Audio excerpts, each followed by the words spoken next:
we are in color, except for me. I'm still in black and white. Lucky. What's up, everybody? We're streaming live. We're going to talk about VPC. This is the VPC Ringside edition, where we talk about nonsense. Oh, there's two of us are in black and white now.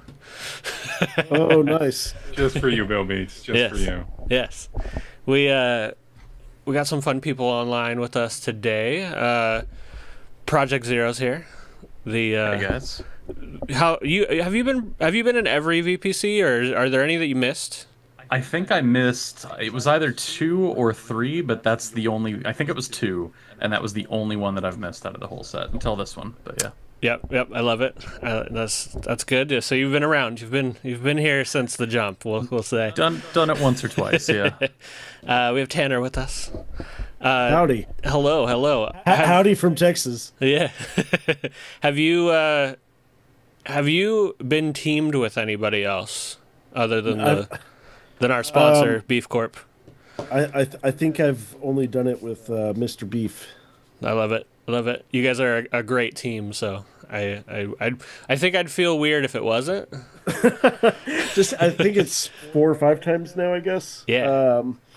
Yeah, I don't know. I'm pretty sure that's the case. We'll have to go back in the archives and look. Yeah. It's very possible, but it was so long ago. It must have been almost 20 years ago now. Yeah, How long has it been going? I think this is the 45th year of VPC. Nice. So Nice. Somewhere in there, yeah. No, so the first one I think was something really obnoxious, like it was 2012 or 2013. Yeah. That's so gross. That's such Yeah, a I know. gross number. I hate that number. I looked back and I was like, oh god. So not quite I'm 20 old. years. Yeah. Not yet. Not yet. And then of course we have Steve. Just Steve. Just Steve. Our special guest tonight. We're not sure if we'll have him back. Time will tell. You shouldn't, honestly. Talentless act. Steve has been at VPC since the beginning.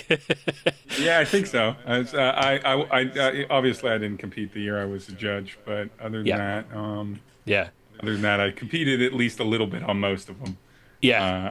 Yeah. That was the third year, right? You were a judge? Sure. I want to say That something sounds like that. correct. Yeah, I don't remember. 1996, roughly. Yeah, Yeah. it was, Something like that. I remember that. I think Tu Wong Fu, Thanks for Everything, Julie Newmar came out that same year. So if I'm remembering correctly, That is perfect. that's a specific reference. So we wanted to jump online together and kind of go over production. Steve, very known for his beats. Yeah. We actually when I messaged you to see if you wanted to hop on with us, part of it was I wanted to kind of get the rapper's perspective of production, right? Like us as producers, like we make amazing beats, and then sometimes we hand them to rappers and they're like, what is this garbage? So and so I think our viewpoint is a little skewed, but having a rapper with us, they can be like, well, this is why the snare is in a weird place. Yeah. It helps with the rapping. Like, could this be 4/4, please, or 2/2? I don't understand the difference, but I feel like those are the two I can do. As long as the numbers match, I think you're good. I think that's if it can be 7/7, that would be really good for prog rock Steve. Yes. But yeah, we're gonna kind of go over some of the VPC tracks. We've all kind of gently gone through and listened to some of them. Steve, where are you at with them? Have you listened to them all 5 times yet? Man, I got back from Australia on Saturday night. That's the reason I didn't submit a track to this first round. It's like, I'm not gonna do a track in 2 days. It's not happening. Not with that attitude. Not with this. Well, Bill Beats wouldn't join up with me for my greatest VPC group ever, Children of Arkham. Couldn't do those 1-day turnarounds. Right. Oh yeah, I guess I can intro who I am in case somebody's in here that doesn't know who I am. So I'm Bill Beats. I have produced for most of the VPCs except for last year because I judged. And so every time I do a VPC, I try to do it with a different artist is normally my goal. So I think the first year was 3PO, and then Lex Lingo, Shubzilla in there, Steve with the classic as we went in basically under a fake name. Artemis, also again another one where we did a fake name. So it's always kind of been like for me is like it's like all right, I want to do something that work with somebody that maybe I haven't worked with a ton other than Shubs, of course. That one was more of like, okay, we should probably do at least one of these. But then also just that challenge of like, okay, let's for the most part do this over the internet, kind of like how everybody does these. Not very many people do them in person. Including all of you. I'm sure most of the rounds have been remote for the most part. I don't think Beefy's ever left his house. Over in Beef Corp.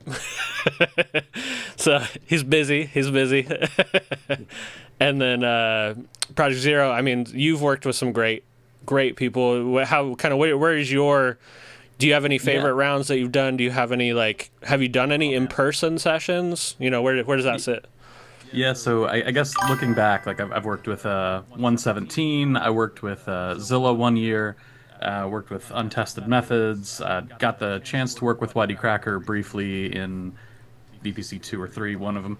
Nice. Also, Coolsy was a lot of fun, and Paladin most recently, and all of them have been a lot of fun, very different working styles. Interestingly, I've only done an in-person collaboration with any of them one time, and it was with Coolsy.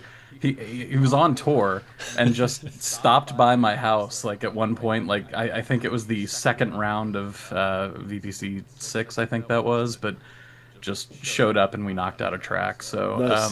That was a lot of fun. So I don't know, everyone's had very different styles, and so to me, just getting to know how someone works or how you can bounce ideas with somebody is a lot of fun. So in terms of favorite rounds, it's very hard for me to pick.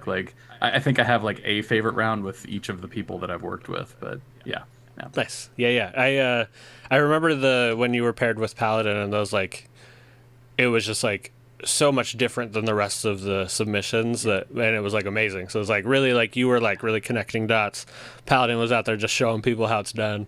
It was that was a really good team. And then on the flip side of all of that is I've always tried to work with people remotely, but I think the funny part, a lot of people probably don't know this, but a lot of the Seattle people came and recorded their VPC stuff at my house. So I was kind of in the middle of a lot of the other groups, anybody that was. So that's great. Competing against Steve, and Steve is at my house recording his song. Just the good times. Not threatened at all by it either. No. Was just this is fine. This is fine.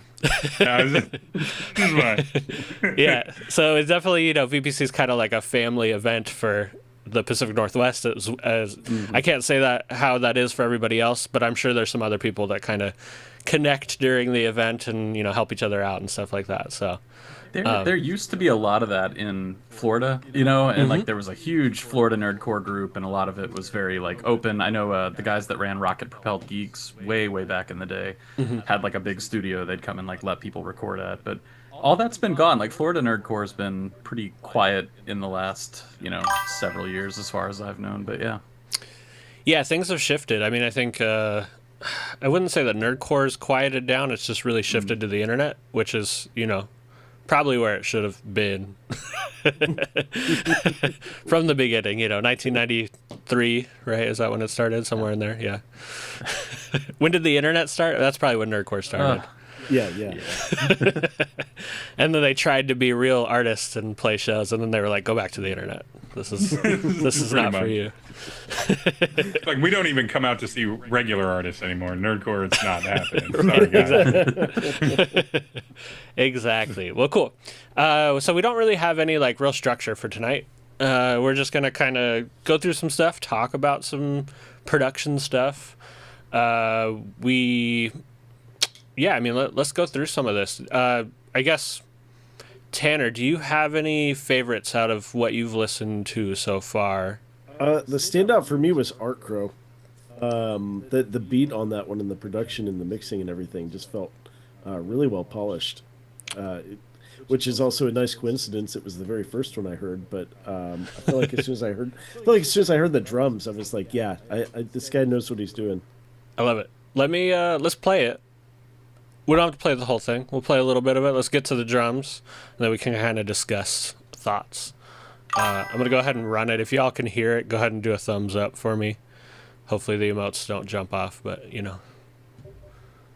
Oh, no, I have to sign in? Hold on one second. That's what you get for going to SoundCloud.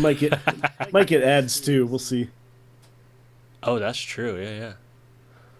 I don't even know. I haven't signed into SoundCloud in a long time. Y'all are all black and white. What do I do?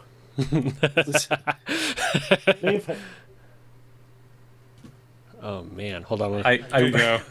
Close enough. I will tell you, there's like a. I don't like it. I don't like it. There is a visual effects tab if you want. I'll find it again. But yeah. See, I found like there's appearance and it should have effects on here, but it doesn't. I can change the background. Oh wait. I'm surprised that there's not like a saturation. There we go. Whoa. I'll come in like this, and then you won't be the odd man out.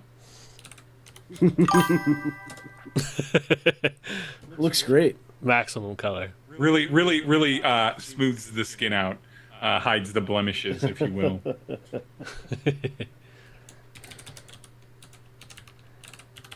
God, that's upsetting to look at. I'm gonna have to immediately get back on my word. Yeah. If you're under like visual settings, there's a like a setting for noir under visual effects, but yeah, it's not coming up for me. Okay, I'll look for it, but it might be because I'm on a Mac. Do they have different features between Windows and Mac? That is the struggle. That is Probably.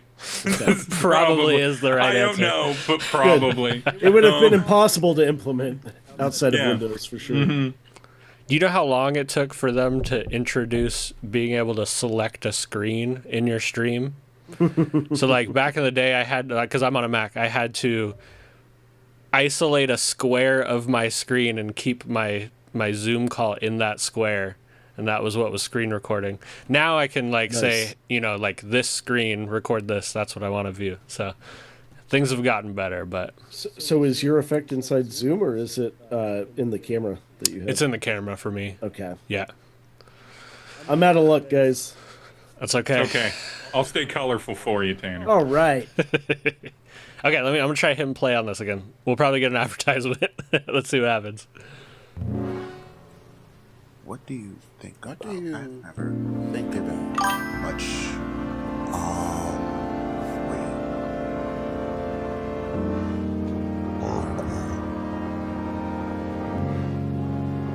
Really enjoyed that synth intro too.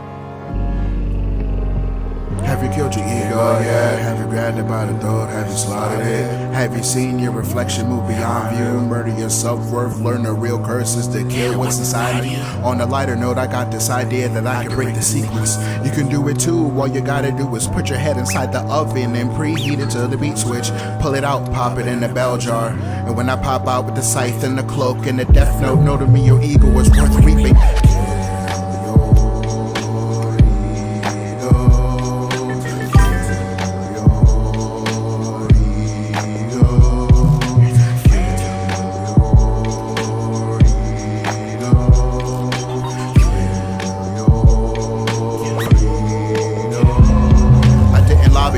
To exist, but I might preach about it sneaking up to my pulpit. I pull the bleachers, I'll perform for your lineage, and even now I gesture at the thought of your ego, looking to take the scenic route. Offspring, midsummer, making this a ritual. I've been lost in the concept of plans since my spiritual awakening. It's deconstructions for the technic, cake of iron fist with the wedding ring, interstellar mosh pit. Asteroids all around me, I'm feeling toxic, but you don't get the point. It's to drill away your toxins. Try to play games with me, but I'm not Johnny Moxon, even though I spit varsity. And part of me is bluer than the sky that's above hardening. The hardening of my heart was built on prophecy. And obviously you might try to get like me, but you might never want to think like me. You're too afraid to.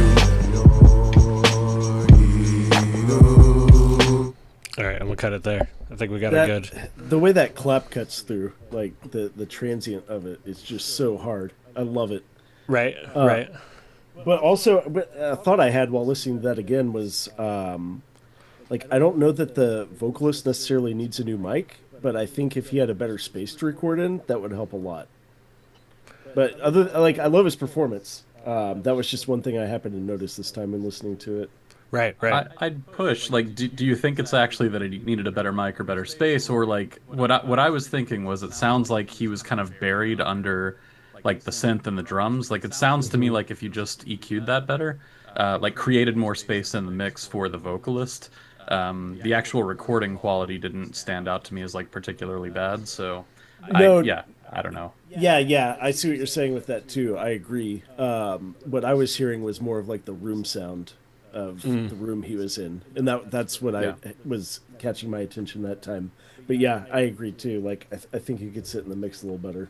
But other than that, like I do really like the instrumental. I think it's the synth intro is nice, and those drums just come in real hard. I don't know if it was distorted from the playback, but I kind of liked it that way. It sounded like it distorted out a little bit, and I don't know if that was just on my headphones or not, but It could have been Zoom bit rates. it was nice either way. I kind of liked it that way. Yeah. I did. It was a little nastier. I liked it. Yeah. I remember listening to this one yesterday, and like my first thought was like the intro's way too long.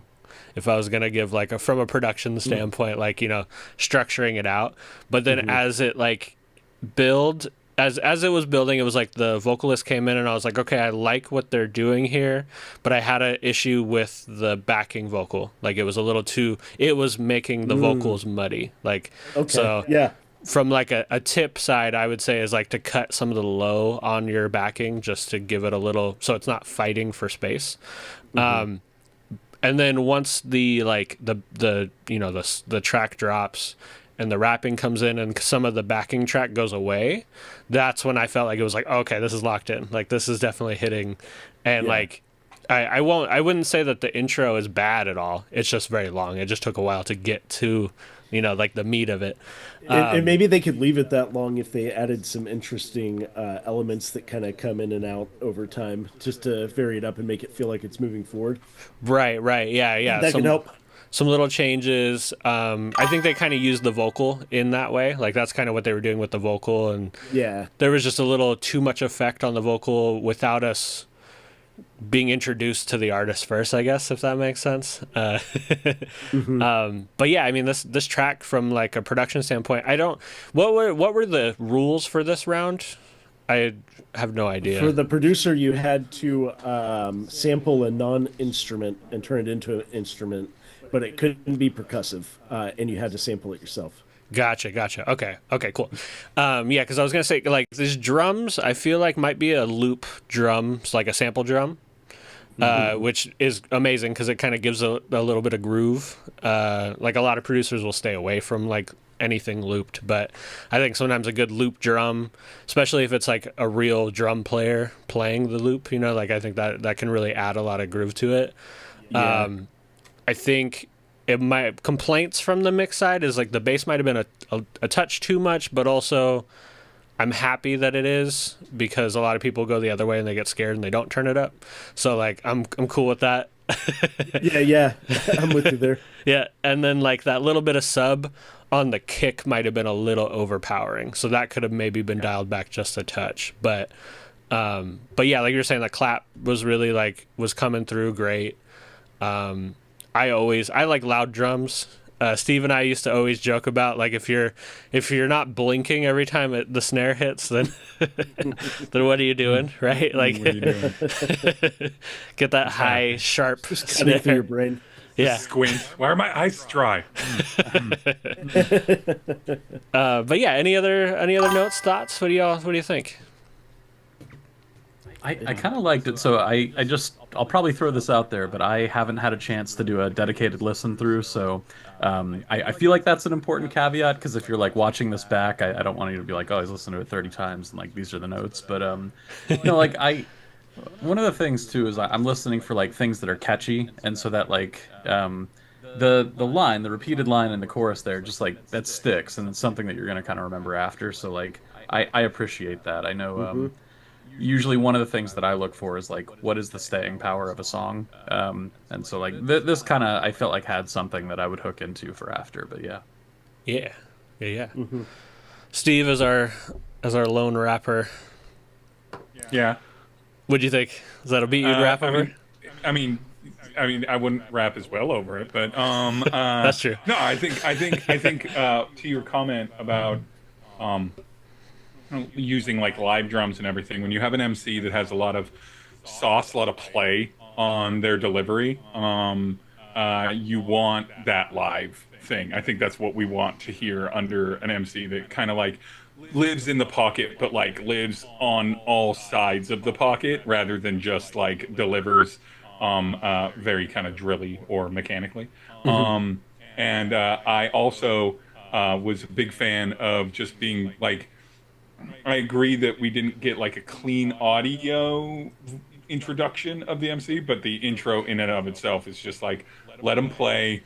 Let's get the audience kind of aware of sort of like the cadence of the vocal rhythm, and like giving that space, even if I myself tend to like, honestly, starting with a chorus, the ability when you have something real good for your intro to just be like, no, we don't need the drums. We can introduce the rest of it instrumental. Maybe we could have like a little hat or something like that, but nothing too definitive, and then let it lock into the groove. I think it's just the smartest play when you have someone pretty confident in their ability to kind of play with like cadence inside of something that doesn't really go too far off the rails, but feels like it's having a lot of fun. Right. Yeah, let the vocalist kind of be the instrument for a second, kind of play around. Yeah. I think when I gave this a first listen yesterday, I was like, my like first train of thought was like, okay, the intro's taking a while. There's some weird stuff going on with some of the vocals, and then but like halfway point, I was totally into it, and I was like, okay, this might be one of my favorite teams this year. You know what I mean? Like, I feel like that's like round one for me is always like, all right, who's somebody that I want to like lock into? Like, who's somebody that I'm really looking for next round to like, you know, really put some stuff down. So as this track grew, I was like, okay, I really like where this is. I like the pocket for this vocalist. Like, yeah, there's a lot of good stuff happening here. So cool. Let me play another one that I feel like is kind of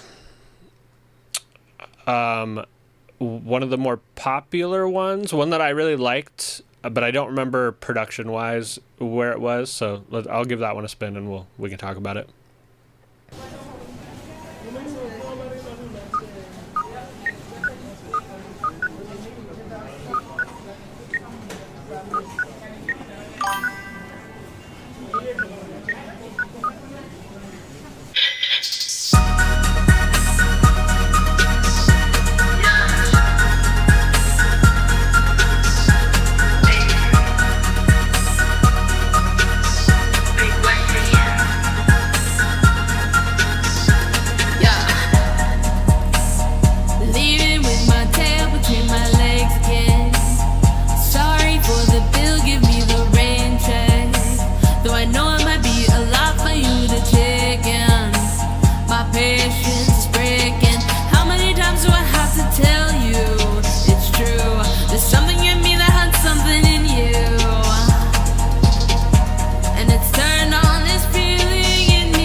Don't think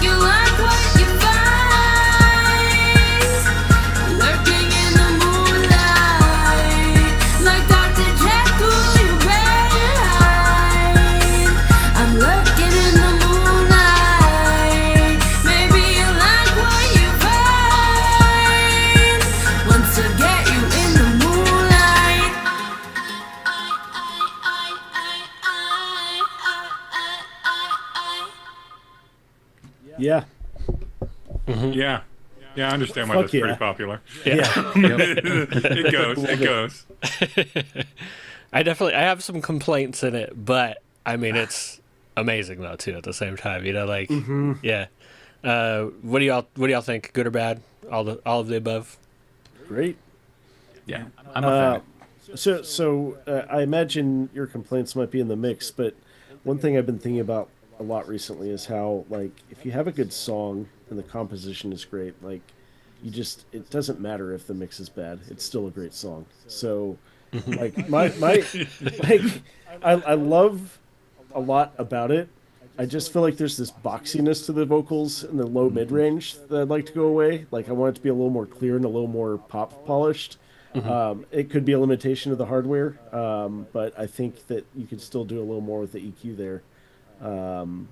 But with that said, it's a really well written song. I love it. Yeah, definitely. I think some of my complaints are like structure. There's that like right after the first hook is pretty short, which that's fine, but then there's like a little bridge like talky part, and like in my head I want like a duplicate of the last line of the hook, like not echoed out, but just like repeated one more time in there, because I feel like just to really like punch that moonlight bar at the end.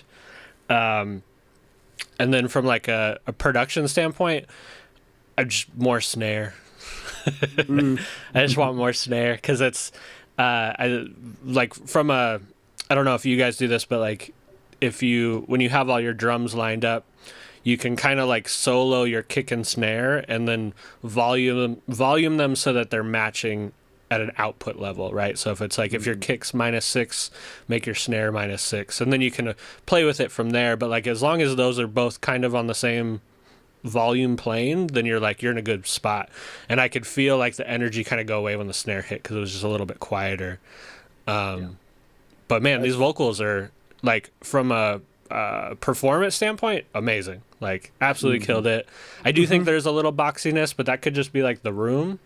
And like, I mean, recording like singing vocals is so much harder than rap, because like rap is like you can kind of be room volume, but singing you got to like perform and you got to sing loud, and like that's when your room is really going to be like, no, you're in a 8x8 room.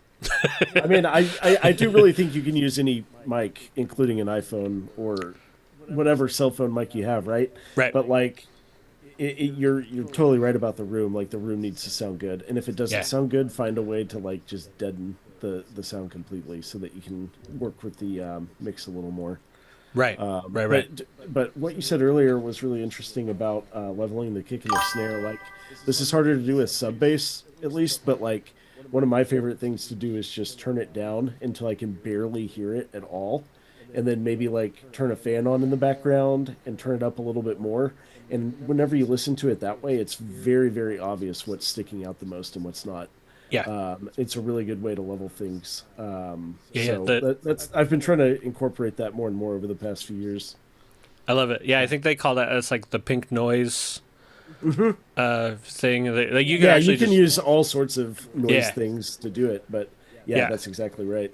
Yeah. No, that's amazing. Yeah, and I think, like that snare could have just hit a little bit harder and really like, I don't know what it is, but like that snare can really like make a vocal performance like really connect with the audience when the snare hits, because it's just like, you have that kick where everything kind of shifts, and then as it's leveling back out, that snare kind of is like that high like crispiness, and like it just gives the song this like roller coastery effect while the vocal is just like, screaming behind it in a way. It's really cool. So this song is amazing. Yeah, I like it a lot. I will, on my journey for constructive criticism and kind of like, I'll echo, like, it's a fantastic song. Like there's a lot of, I think, vibiness to the song is how I would describe it, and then like I love a lot of like the glitch effects and kind of like echoed things. Like the way that it ended was fantastic. I think, again, going back to one of the things that I said on the last song, I was like, one of the things that I look for is like what's memorable to me in like the composition here. I will say, like, the hook itself feels like less memorable. Like I wish there was something more memorable or kind of maybe melodic or like more broken out about the hook itself. Like if there was one thing that I would look to improve for future rounds, it's like make that hook more sticky in someone's head. But I'm like the production, the actual delivery, everything felt fantastic. Even the way the song ended like felt strong to me. I was just like, I feel like there's room for a stronger hook for this group. But yeah. Right. Yeah, I couldn't find a spot to pause it. Yeah. So I was like, well, Yeah. all right, we're just gonna listen to the whole thing. Yep. In the audacity of my incredibly sub-mediocre white-manedness, I'm gonna take some chops at this song structure, because I agree with you, Bill Beats, on the kind of post first chorus thing that needed to be moved after the second chorus or shortened or something, because there just wasn't enough. We hadn't gotten enough of the song for that much of a break at that point. And then to the tune of making the hook stand out more, my habitual need for like pop rock and alt pop like song construction standards, I was like, oh, if the last two bars had been like an instrumental bridge, so like it's clearly the end of the verse, it's not like really a vocalist moving into a bridge, but if there'd been a lot of dropout or a lot of like switch up to the production in that like 2 bars before the chorus, or when the chorus comes in, just do the classic lazy bit of like, you know, throw it all underwater, make it quiet, and then like bring it back in. Just something to add a little bit more dynamism from the continuousness. You know, you have X amount of days to work on a beat, so I don't expect that a lot of times in VPC, because it takes a lot to kind of tweak and do that. But I think overall, though, the song's super vibey and very easy to understand why. Because I think the memorable part of this song is the moment the vocals come in, you're like, oh shit, this is gonna be a feeling through the whole song, and they hold that pretty well. Yeah, definitely. Yeah, PZ's point about like kind of the hook not being very memorable, I agree, but my counter to that is that it's very comfortable. Like it feels like something I already know, and not in a bad way, but just like it's just like, oh yeah, this pattern and notes feels right to me. You know what I mean? Like that kind of thing. So of course you could always add more flair and make it more memorable, but at the same time it's like, oh man, when this is like, I could just listen to that hook for 5 minutes straight. You know, that type of thing. Yeah. It's nice. Yeah. But yeah, no, great song. I'm another team that I'm super excited to see where that goes. You know, depending on how it all links together. But yeah, I do think that it's going to be a strong outing for that team. Let's see. What's another one? You guys have any other favorites that you've heard, or any ones where you had maybe some notes in the productions? I need to pull up the list. Yeah, that's fair. Let me check it out. I know there was a song in here with Cordless. What team was Cordless on? The Beatles. Oh, I haven't got to hear the KKMDS song yet. Is that one? That one's at the top. Okay, yeah, I don't think Go I Hammer, I Was Good. All right, we'll go into this one blind. Let's see. All right.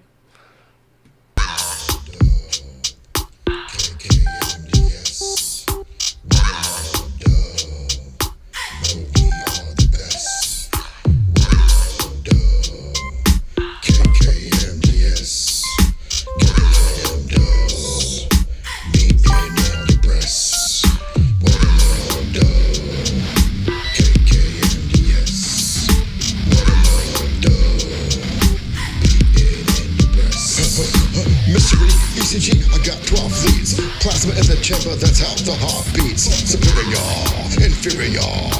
Vanna, comma, interior. Into the right, the less we have to mirror ya. Breaking through the atrium, no pressure, no oxygen. We're here to pick up again, blue blood, near the physical man. Entry to the ventricle via the bicuspid. Forget what you're due to the carbon dioxide. Yo, we just begun, now we're in our lungs. That's how the song is sung, so subscribe to our Patreon. We already won. Competition is done. Wubble up, dub. KKMDS. Wubble up, dub. No, we are the best. Wubble up, dub. KKMDS. Wubble up, dub. Better than the rest. All right, I'm pausing it there. Obviously, everybody go listen to these if you haven't. I don't know why you're not going to, but go listen to these. I was laughing a lot because the way that the bass is distorting out on the stream is just it's sick, but also it just adds like an extra over the top element that it makes me feel like I'm listening to these in like a 1995 Honda Accord. I was really. Yeah, I was really gonna go for first note, first listen. Sub bass felt a little low. Turn that up. Crank the EQ in the low end, and more I think reverb. We got a song here. More reverb on the vocals. Yeah. This is a fun one. I mean, honestly, like that's the beauty of VPC is like there's some stuff that's just like you could tell that there's maybe not like tons of really digging into deep little things and the EQs and stuff like that. And there's like, we're just going to make a song. It's going to be fun. It's going to be goofy. And like, this group is great at that. Of course, the vocals are a little too reverby, probably recorded on a phone or in a room that's probably not super treated. Totally fine. I like that the drums change. We don't get a lot of that in VPC. I feel like that's one of those things where a lot of people are like, I only have 3 weeks. These are the drums that I have. So a drum change is great. Those drums do not feel like they're playing in the same song as the rest of the melody, though. It's like the mix is like, here's the drums, and then there's also this other part playing at the same time. So just a little, either like I really love sidechain compression for drums, just because it gives that little bit of punch and it makes everything else play along with it. And then the drums are kind of dry comparatively. Like the vocals are so dirty and grungy, and then it's like these drums are too crispy. So, again, I mean, this group is going for chaos, right? So like it's not wrong. It's definitely not wrong. But if I was mixing it, I think I'd go a different route with some of the stuff.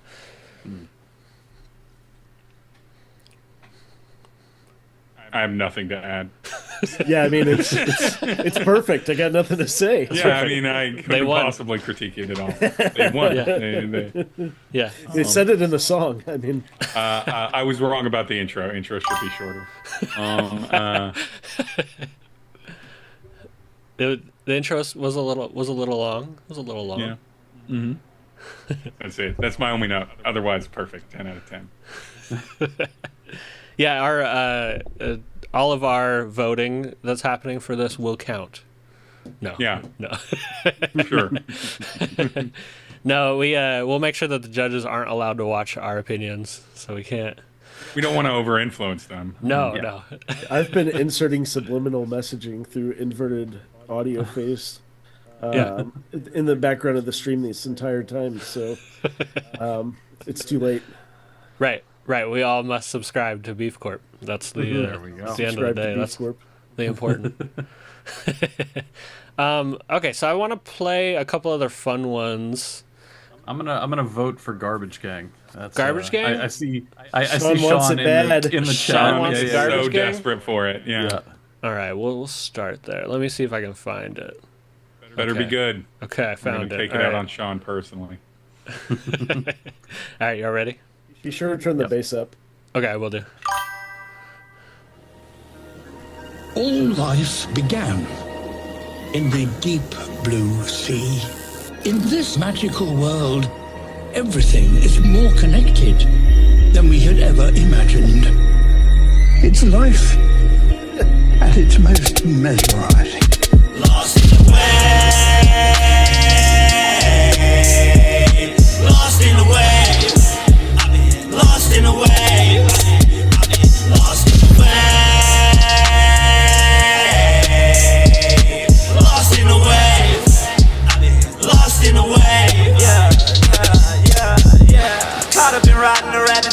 order product after product after product after product after product. I ain't in control of how I'm riding. Grab a life vest when I dive in.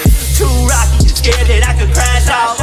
Hella people trying to make a splash. I'm the first in, I'ma be the last out. Hands on the rudder, but I'm moving too fast. I've been rolling quick as I could read. I've been out here slipping on the beat. I've been out here smiling at my grief. It's a reflection of the things I think I need. Moving on that nonsense, never really sleeping now. Let the waves take me, right as they were sweeping down. Choking on that content, how you gonna keep it down? The current is pulling me deeper now. I'm lost in the wave. Lost in the wave.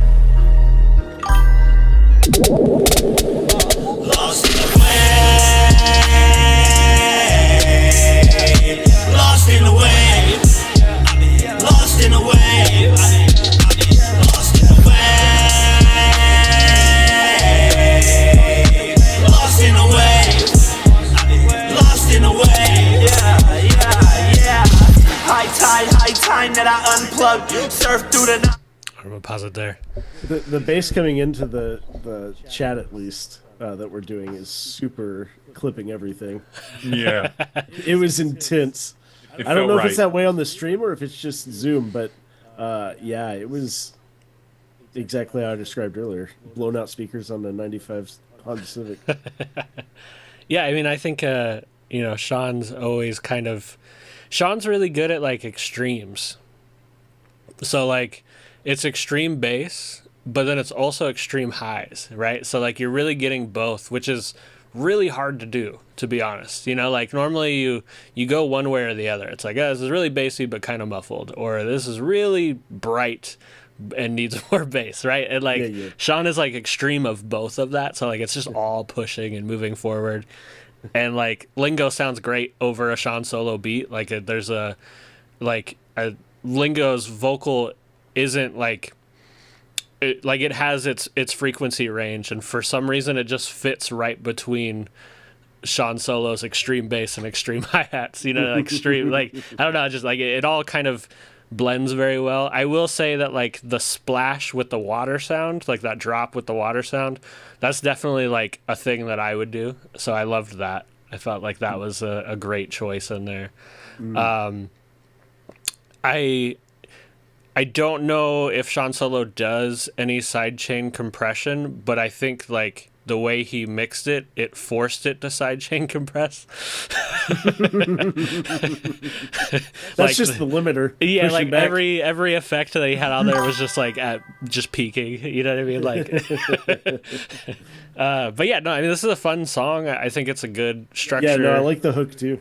Yeah. I think these two are a great team. You know what I mean? Like, I think that they both have found a good rhythm for everything that when they work on stuff, it always tends to meld well with, I don't even know if they're like trying, it just does, like one of those things where it's like, all right, they've just found the pocket for this.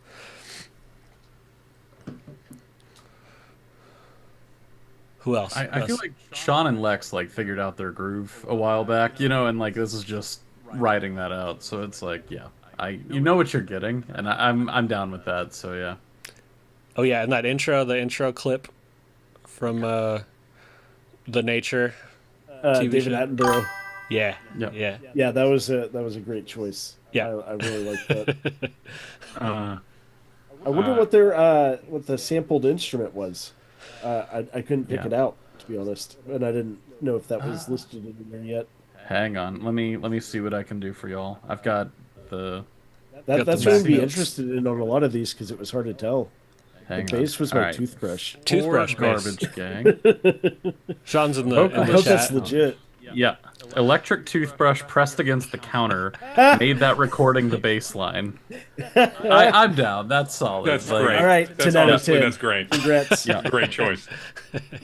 Sorry, I have everyone's like submission notes, so I'm like reading what got sent in. So Nice. No, Nice. that's fun. Yeah. Yeah, this is a good one. I'm gonna say that when a track evokes such like a smash cut of B-roll of like various cities set to a VHS tape filter, right? Like it's just city shot after city shot of like a summer night on the West Coast, of course, and it's just like disjointed but all kind of vibey. I think that is, especially in a VPC, what you have to go like peak going for it is doing that, where it's like it needs to be evocative and feel of a piece. And so I really think this does this, and I'm beginning to come along to Tanner, which is like you can do a lot of quote unquote wrong things with the mix, and it's like, but if the song feels right with all of that, then it's fine. And I feel like even if it's a little cleaner, not through a Zoom call, that like all that like heavy limiting, heavy clipping stuff just kind of works for the tone. Right. And if that's what you're doing, then you're killing it. Right. Yeah, I would love to see Sean Solo get signed to like a major deal, and then have to like send his mix off to like some old mix engineer that, you know, and like and then like that guy or woman would mix that and then send it back to Sean, and Sean would be like, this is wrong. This is deeply wrong. Your decades of professional mixing are garbage. Needs to be -4 lufs. Yeah. Be louder than YouTube, please. Yeah, no, it's fun. I don't like, again, like I think that being able to get the extremes out of each of the, you know, frequency ranges is really hard, and somehow Sean is capable of. It could be just Sean just does not follow rules. So Sean's just turning it up. Follow rules. Just turning it up. Doesn't matter. Just like, you know, turn it up a little bit more. But it works. All right, let's. I want to run. Let's see. So we have Imp and Navi, or the Beatles. The Beatles. It's one of my favorite like team names. I'll just say that. I'm like, that's very fantastic. memorable. Yeah, I want to do these two back to back. Let's do the one with Navi. Navi is actually, last year, myself and Navi did a production stream as well, kind of similar to this. I think we dug a little bit deeper into like, all right, we're gonna go over like, here's how you do EQ and here's how to compress and things like that, and like, you know. Yeah. But I'm happy that they're competing this year. So let's run that one.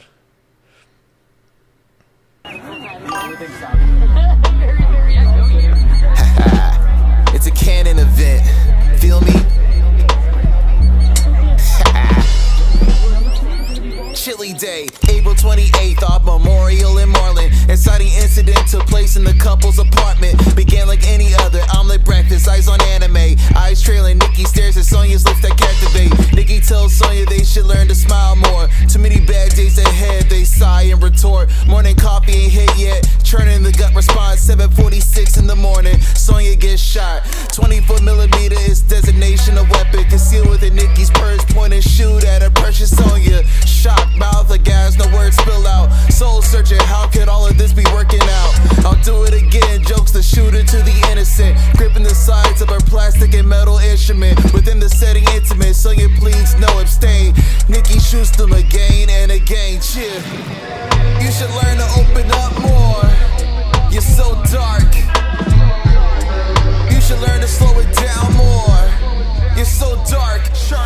Dark room, Sonya's face completely concealed. Expression flattened, lesson had was this will capture her fears. Nikki cackles, wise cracking at the wide angles. Sonya's wounds properly exposed and white balance. Nikki's hands in a chokehold. His overperformance as the omniscient audience witnesses the waterboarding. Both solution and the fiction, Nikki terribly enthused by the process. Developing the torture is her muse. Remove the cover, lights exposed, Sonya looks so negative. Same face of anguish as the inciting missive. Nikki guffaws, she fell in love with the flaws and the perfections of like of Sonya's misaligned jawbones. Done with the process, Sonya hangs in the bathroom. Satisfied by outcome, wouldn't be without one. Who's camera shy, the shooter or the target of aim? Regardless of attribution, Sonya gets framed. I'm saying, you should learn to brighten up more. Learn to go against the grain. You should learn to let your focus go. I'm just saying. Okay, I'll admit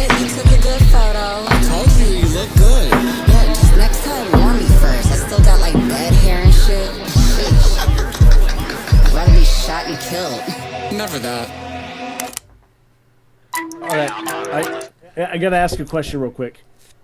How are you playing the audio into the stream right now? So everything is coming in through one channel. So like all of my feeds, so like my microphone is going into my interface, and my interface is playing all of it back to you. Same with those sounds. On the SoundCloud player, does it have a volume control? It does. You tried turning it down like 25% and play that again real quick? I can pull it back a little bit, yeah, for sure. The first couple songs were quieter, I think. So I think I'm not the only one, right? No, that sounded that was like super distorted. Yeah, it was hard to hear the vocals at times. This song is mixed quite loud. Okay. So I think it's so that's I think it's happened to all the songs basically. So I think it's just play that back again real quick at lower volume. Yeah, See what happens. Much better.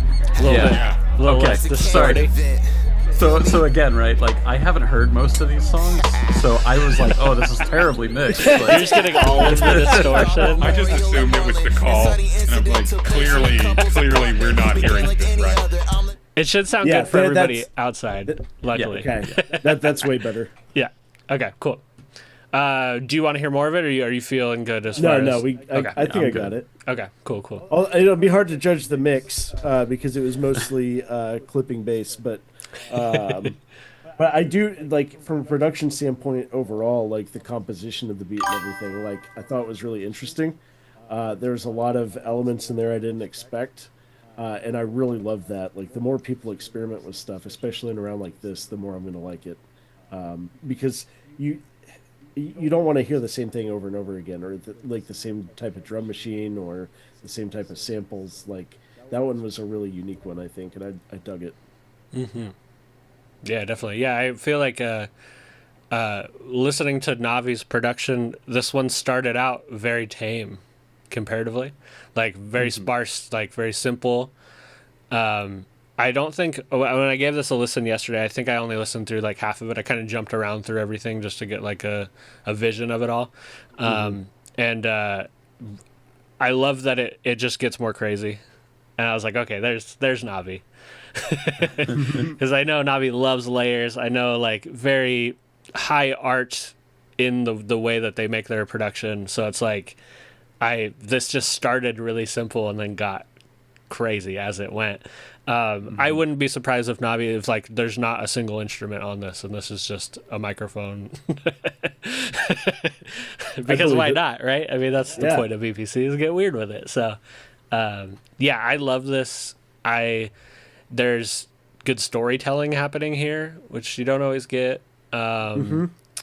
This is probably one of my other top fives, I would say, personally. Like, it's fun, it's different, it's good.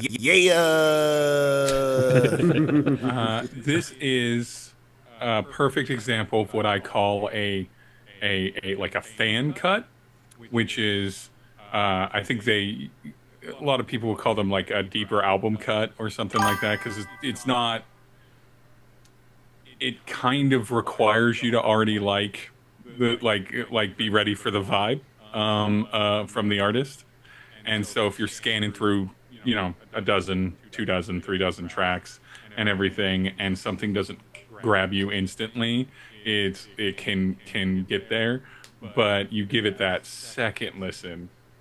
And you're like, oh, okay, I see what the track is doing, and then that third, and so I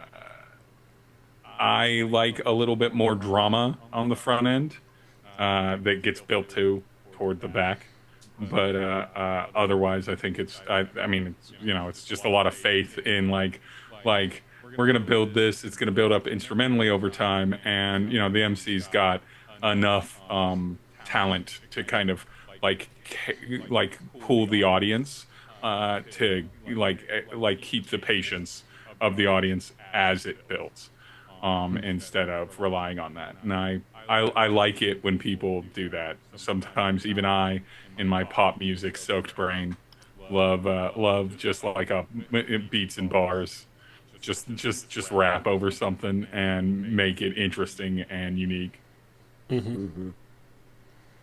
Oh yeah, definitely. Yeah, I think, and I mean, this is round one, so I'm not sure if they've done any music before together. But round one, a lot of times is people kind of figuring it out with each other. It's like, all right, where do you sit in this as my teammate? And so like sometimes the production's a little bit more safe and the vocals are a little bit more safe, but by the time you get to like that third round, then it's like, all right, now we're getting more comfortable with each other. Let's get a little bit more crazy with what we're doing. So I think this might be one of those groups by the third round they're going to be like, no rules, like we're just going to get weird and get crazy with it. So I'm excited to see. I hope that Please do. I hope that this is one of the groups that goes on and makes music outside of VPC too. Mm-hmm. So yeah, it's good. PZ, you got any notes? Do you have back notes as well, like the production notes? So here's what I have. Sorry, this was Imp and Navi, right? Yep. Yeah. So check this out for the producer challenge. The song is built around a recording of a mockingbird taken at a Riot Girl music festival. Additionally, camera sound effects were recorded for Foley movement or moments, and water splashes were recorded for transitional swells in the song. That is the notes that I have here. Yeah. Yep. Amazing. Do you have personal notes? How do you feel? I will say the sound was kind of distorted, so like it's very hard for me to give constructive criticism about the mix. I will have to kind of go back and listen. So another one that I'd like to kind of sit with a bit more, but yeah. Oh yeah, I'm sure. Yeah, the bass on this is hitting, so I'm sure. Yeah, it was. Yeah, I bassy could tell for me. once you turned it down and I could really hear everything. The bass was heavy. Yeah. Cool. Let's do the Beatles.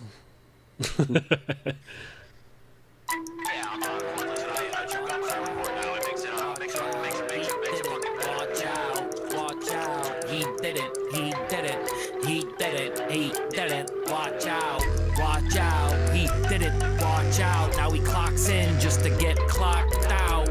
Watch out, he didn't watch out when he dove in without screwing that crown down. He's ticked off, and ever since that speaker had blasted into his life, it's gotten a bit off.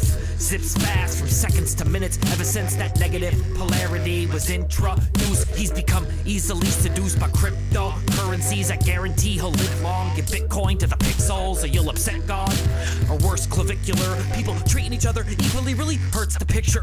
As I like to say, any hateful term that'll have gotten you fired or labeled a social pariah since 1964. He was a Libby first, but since accidentally falling asleep on that aforementioned speaker overnight, he chose the right path, which has him showing up 5 to 9 minutes early a week. Why is everything so complicated now? Why does it hurt to just keep track of that rascally fourth dimension when he wants to be a source of tension for the men that like to flick the wrist just to hear their own balance wheel? It's just a dumb, crappy, steel, antiquated tech. Now come see what Sam has made in check. Zucky's calipers, he's lucky he had learned how escapements work, so he no longer has to remain a part of these left-handed timekeepers, going to the beat of his own mainspring, MVMT for life, shitters. Watch out, he didn't watch out. Now he clocks in just to get clocked out. Watch out, he didn't watch out. Deviated in the red so much that he's lost count. This whore's not logical, he's as poor as the pundits all say. Okay, I'll pause it there. That sound better? Yes. All right, Much Can hear better. everything. A lot of really interesting samples in that one. Mm-hmm. I'll be curious to hear what exactly they are, because it sounds like there's a lot. You're teeing me up. Okay. I was reading and like losing my shit the entire time that I'm listening to this, but like Is something let me sampled shut for up. the bass? It sounds like something sampled for the bass. I'll say yes, and just briefly. You know what? I'm gonna go in. Okay, no, hang on. I really want to hear, like, Bill. What's your take on this, like mix wise, or yeah? Oh man, so mine's. I like the mix, honestly. Like I think everything's sitting well. I love big drums, so like that had me immediately, right? And like the drums are nicely mixed loud. I was gonna say with Cordless is like there was like a nerdcore was in its original styling, and it was kind of front a lot and stuff were kind of really setting the structure of it, and as it grew it like spanned out and it went all different directions. And I feel like Cordless is a great example of like if it hadn't split like this is where nerdcore would have directed, like just from styling and voice structure, and like the beats are where I like these kind of beats. So like I don't have anything bad. Like when I heard this, I was like, yeah, I love this. Like this is a great classic nerdcore song. Yeah. No, Steve, you got anything? I agree for the most part. I like it's cordless is rapping, right? That's cordless. Yep. Yeah. And it's like Mozart Van Robot on the production, if it helps. But yeah. Yeah. I like cordless's. You nailed it, Bill Beats. I like his sort of like throwback to the kind of frontalot / kind of like what I'll call sort of like extremely loose acknowledgement of the rhythm of the song. I like that. I feel like it still needs to ground itself a little bit more. I feel like he goes a little bit outside baseball in that first verse for too long. I like it to hop out and then like lock in, or hop out and then surprise you with how it reroutes back in. And I don't think it, like a couple rewrites or a couple movements of stanzas and deliveries schemes might have locked me in more. But production wise, I think it was really, really clean. I do miss melodic instruments, though. I feel like you didn't have to have none of them. Like, you can have, some chord progressions if you want them. In things, they do help for the catchiness, but like overall, I think it was pretty good. Would you like to know the big twist? So I'm reading. I've got the submission notes. Sure. Using my powers for ill gains while we're talking here. So I open up the notes, right? And Cordless submits like the most unhinged shit for the vocalist like notes. It's like 5-paragraph essay here in his vocalist notes, none of which has anything to do with the song, by the way. Nice. Then I get to the producer challenge. And I'm going to read this in full because it's kind of amazing. It goes, so this is from Mozart, but it goes, "The challenge wasn't challenging enough, so I challenged myself. The percussion is composed of one plastic multivitamin gummy jar, one off-brand fake Lego, one of the plastic food containers that I keep some of the Legos in, a set of house keys, one metal end piece of a pizza dough tube, one drinking glass, my tax papers, medical packaging, and a chair creaking that was recorded by accident. That's all the percussion of the song. Then, for the melodic elements, all that those are is one plastic bottle, one electric hair trimmer, 2 elastic bands, and 1 green dollar store balloon. Everything was recorded with a microphone, and there is no additional instrumentation whatsoever in the entire song." I mean, Nice. Everything was sampled. Really met the challenge. Yeah. So I read that, and I'm like, that's how to take things to like 11. So yeah. The note about no melodic instrumentation definitely lands, but I see why. So yeah, there's a reason behind it, and again, that's what this is for. That's what VPC is for, is being like, let's get as weird as possible and see what I can do. Right. Right. And so you can't fault such an aggressive, deliberate hustle of being like, what if nothing but just sounds and I make it work? I don't think I would have clocked it though. Like if I didn't read that just now, would I have guessed that all of that was like recorded and sampled and like treated? I don't think I would have. Right. Like the drums sounded really clean to me. Like So yeah. You could tell there was a clock in there. There was clock sounds. Like that was that was the closest. Yeah, I like talking about VPC and like how these challenges kind of play into them, and it's like if this producer had gone to, we'll even say this rapper in a regular session, it was like, hey, this is what I'm going to do for this beat, they'd be like, no. Absolutely not. Just make a regular beat. Like, we don't need all this nonsense. But VPC is a great, like, place to just be like, all right, yeah, let's get weird with it. Like, if it works, cool. If it doesn't, there's next round. We'll come back around. I feel like I do have that struggle in my mind of either do I lean into the challenge really hard and make something really crazy, or do I want to make it catchy and memorable? And I think trying to find a balance is the right way to go. But also, I'm always down for the experimental stuff. Like, I love hearing that. Yeah. For me, it was always the reverse. So my goal was to not meet the challenge or hit the very minimum of the challenge, almost to the point where they're like, you didn't do it, but I can be like, no, I did, because I did this little thing. Like, so that was always my goal. I was on like, a technicality. Yes, exactly. Yeah, that was malicious compliance is your jam. Yeah. So, you know, but again, it's VPC, so like, you know, there's no real wrong other than just not doing anything cool. You know, like at the end of the day, you know, like the goal is for a bunch of artists to get together and release cool music. And if the challenge is going to hurt you, you're better off just kind of, you know, finding your comfort zone within that and making something cool, or skipping the challenge. You know what I mean? Like at the end of the day, it's like if the challenge is really holding you back, it's like, just make something cool. You know, like we're all going to listen to it. And like, that's what's important.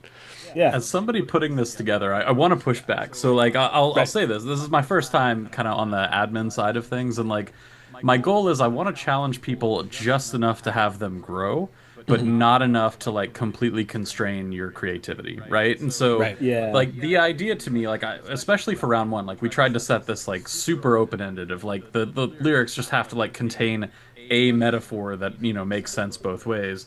And then it was like sample anything and just turn it into something that's not in the drums, basically. Like it was supposed to be like super freeing, but like, you know, some of these, if you get it to a point where it's like, oh, I feel like super constrained by this challenge, like I would say like vent it in the Discord, because like one, I feel like there's a bunch of people that would, you know, bounce ideas or whatever. Like it should be super chill. Like at no point is the challenge intended, I think, to be like, gotcha. You know what I mean? Like we're not trying to like break people, but I do want to like push some people out of their comfort zone, but like very like sparingly and like with one dimension. You know what I mean? Like give you one thing that you have to go outside of your comfort zone for, and then everything else you can like stick to your bread and butter. But, right. You weren't there the year where they were like, all the producers have to rap now. God. What a good challenge. Producers, you don't rap, right? You rap. Vocalists, you don't produce, you produce. And it's like, well, goddamn. I love that, PZ. I like that you're like, because it gives that flex. It's like someone can go super hard and just do like go extreme if they want to, but and now you know, even hearing that, someone might be like, well, how did you get there? Like in the Discord, they might be like, how did you get this extreme with it? And then that's in the toolkit, right? When you have that like in your head sound that you would like in a track, and you're like, I don't have that anywhere. And everything, and it's like, well, how do you screw a sound around so much that it becomes whatever you need it to be? And that's what this does, but it doesn't have to be that. It can just be a thing, and I think that's a really clean way to get people to do something they maybe didn't think they were interested in, because it would be like kind of a pain in the ass to figure out, and they're like, for this one thing, if I can just do this one bit. Right. I don't know, like We've had some good conversations like with the judges and everything, because like the judges are kind of in on like talking about the challenges too, but it's like we want to like push people a little in like one dimension, and then like I kind of want to have it to where like if you are completely new to production, or like you're just kind of cutting your chops, like I want to give you something that will build you up, but then like if you've been doing this for 20 years, like I want to give you something you can hit out of the park too. So it's like I want there to be that like clear differentiator of like you can meet the challenge, and then like you can show mastery over something, and like I want to have that like differentiator. So like the record crate challenge, right, that Cloth dropped for like this one, like is so fun. Like Cloth and Pop picked out all the samples for these record crates, and like it's so cool. Like I love the idea of this one coming. I was curious about how that came together. So it was all him who picked them? Pretty much, yeah. He That's was great. like, I've got all these samples, like, and I think he has all like the records and everything, and like actually like built these crates out for everybody. So That's like that's so good. Super shout out to him on that. But yeah. He reached out to me and he was like, do you want to add anything to this? And I was like, yeah. And then I just didn't have enough time to get back to him and get it in there. But that's a fun challenge. What I love too is about like, you know, talking about some of these challenges, and it's like these you can do the minimum and just do the thing that's requested in the challenge, or go crazy with it. And I feel like this song that we just listened to, you could also like film like a 45-minute YouTube documentary about the production, like the making of this song. Yeah. Like a dramatic, very contrast heavy in the studio breakdown. I'd watch it for sure. Right. Yeah. Right. From the VPC vaults. I do want to throw out, we got a couple folks in chat that have asked, so I think we had a request for Big Man by Kaija no Uda. And then I think we need to do Obvious Corruption here in a bit, but yeah. I love it. Okay. Let me find Big Man. Okay, there we go. Yeah, let's do Big Man first. Yep. Just to verify, as of the recording of this track, I weigh 302 pounds. Therefore, I am. All right. 1, 2, 3, 4. On my big man status, talking extra large. Earthquakes when I'm making moves, I'm a star. Beetlejuice, so nice, gotta say it thrice. Big body moves, never slipping cause I break the ice. No revisions, I'm bigger than Seth Rollins' vision. Yokozuna, I stay squashing the competition. Banzai, dropping on them like anvils. Heavyweight title, I'm grinding harder than windmills. Eighth wonder of the world, call me Andre. I'm 3 stacks, stacked on 3 stacks, 5 ways. Big and tall section, it ain't hard to find me beastin'. Belly too big, modest mind keeps me feasting. Yeah, hear the track, man, we eating good. Boss for days, Kit Kat, Snickers, Mr. Good. My sweet tooth keeps me eating rare candies. Even my level is too big, you a scraggy. And I'm looking like a Celesteela.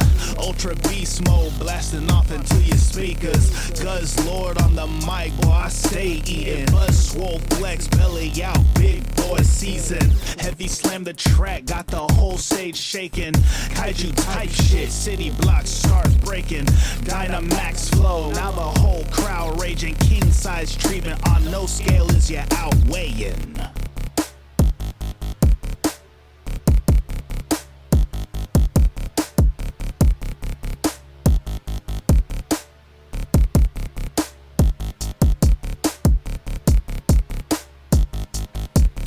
The beat just runs out.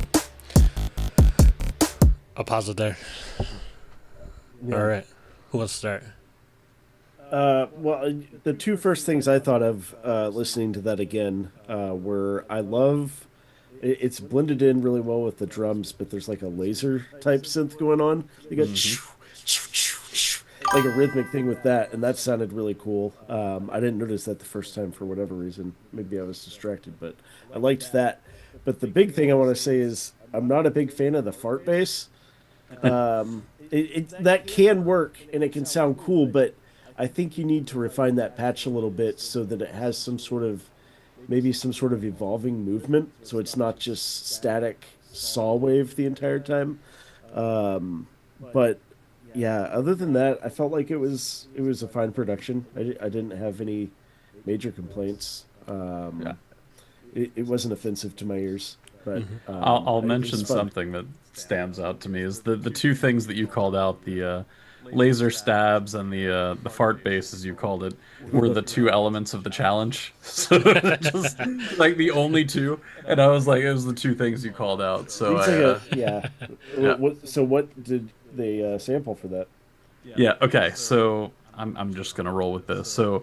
The bass says, I pulled a Lizard Grove, I put a JPEG into Audacity to generate the waveform, and then used Serum to mix that with a saw wave to create the main bass that's used throughout the song. So that's the bass. The laser sounds are a lot of fun for me. The high-pitched laser stabs are also audio taken from a video of me cooking beef bulgogi on my grill. Also run through Serum 2's sampler. That's amazing. Yeah. In that case, I would say, like the Serum thing was a good idea. I've messed with the wavetables in that quite a bit. Yeah. I think really what you would want to do in that case is like have some sort of automation on the wavetable position, and then use one of the modifiers like the bend or the asymmetric plus or minus. If you do that and automate that as well, just to a really slow type of movement on the knob, I think that would help make it more unique, but also a little more. Yeah, I think it would blend in the track and not be as harsh if you just gave it a little bit of breathing movement over time. But Yeah. that's just my thought. Yeah, no, I love that. I think I agree. I mean, I'm like real like torn with Farty basses. Like sometimes I love them, sometimes I don't like them. From my production side, like I don't ever get technical like this. So like, I start with like a bass line, and then my goal with the fartiness of the bass is just turning it up until like it sounds like bass on a phone. You know what I mean? Like add the distortion until it gets a little phony. Then Exactly. You just gotta tweak it just right. Like, Right. I don't know where that line is. Right. But there's a line between two digital. Right. And once you stay on that side, it just it can be a little bit repetitive over time, I guess. But I didn't hate it by any means. But I think it could sound a little nicer. That's all. Right. Yeah. Well, and there's, I think from my own personal production is that like I might do something that I feel is really cool, like make a sound or like have some kind of production thing that's maybe outside of my wheelhouse, right? So say like converting an image into a saw wave, right? Like if I did that, I love that idea. Yeah, right. My first mix, that's going to be overly loud because like I'm excited about it. So like I'm gonna turn it up, and it'll take me a couple listens through to be like, wait a minute, this doesn't work for the song because it's too loud. So like, I think anytime you do something kind of experimental, you tend to turn it up a little bit more, so because you want other people to notice it. Also, you're like, okay, this is important to me, so I want it to be important to everybody else. So kind of one of those things of just kind of learning, the to pull it back. But also 3 weeks isn't a ton of time, right? So like this mix could be much different in the future, right? Like if this had 2 more weeks, maybe that bass line maybe would get kind of tamed a little bit just to That's right. That kind of stuff. But I love this. I think, from a song structure, I wish I had a little bit more song structure to it. It's a little too like, here's a verse, here's the hook, and that's kind of the whole song. Sure. I love this rapper as a rapper. I think that they're amazing. Like they just sound great. They're so like effortless, and like as over the years as they've been putting music out and stuff, they just get better. Like it's just always, it just gets a little bit more locked in and a little bit cleaner and a little bit more effortless every year. And so like, I'm just excited that they're here, to be honest. Like I'm like, all right, cool. This is good. Yeah. I will say like the mix on this stood out to me as clean. Like this was a fun track. This was probably one of the more fun tracks I think, in my head that I think we've heard so far. Just of like, it was confident. I enjoyed the delivery. Like, and you could just tell that they were having fun doing it. So I enjoyed it, but yeah. Yeah. Modest in the chat saying that they thought they had more time, like that there was another week, and realized that they had to submit it, so they did the mix in an hour and a half. So Yep, I'm not mad at that. I mean, that's pretty good for an hour and a half. Yeah, right. We've all been there for sure. I am gonna say this because I do have to jump so that I can prepare for my D&D game. Gross. Nerd. Gross. Nerd.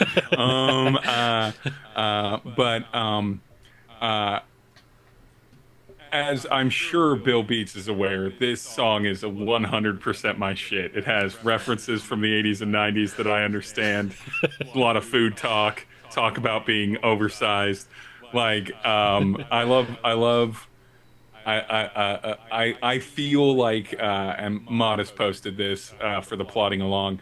It's not quite bathtub, what I call a bathtub beat, where it sounds like a big man walking awkward, like strolling happily along a street while eating a cheeseburger.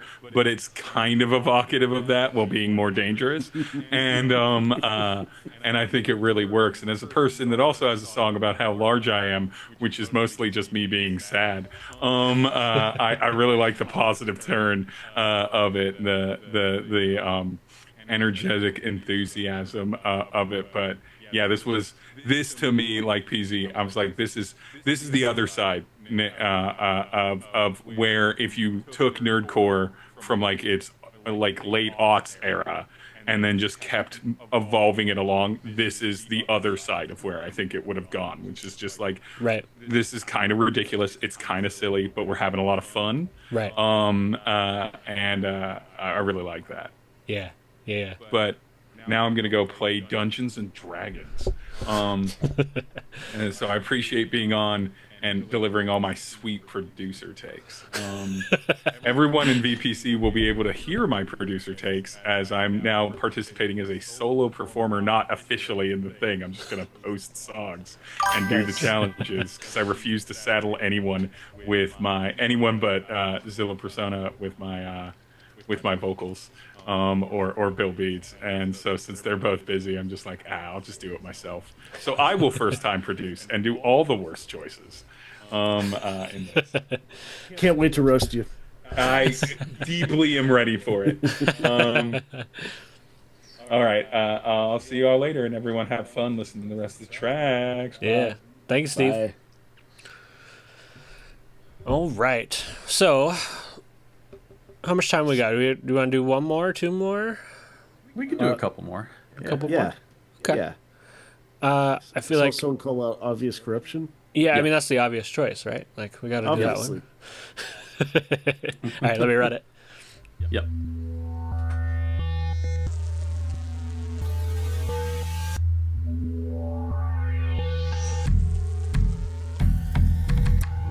Ignition, we're headed out to Route 10. It's the same mission, get locked in.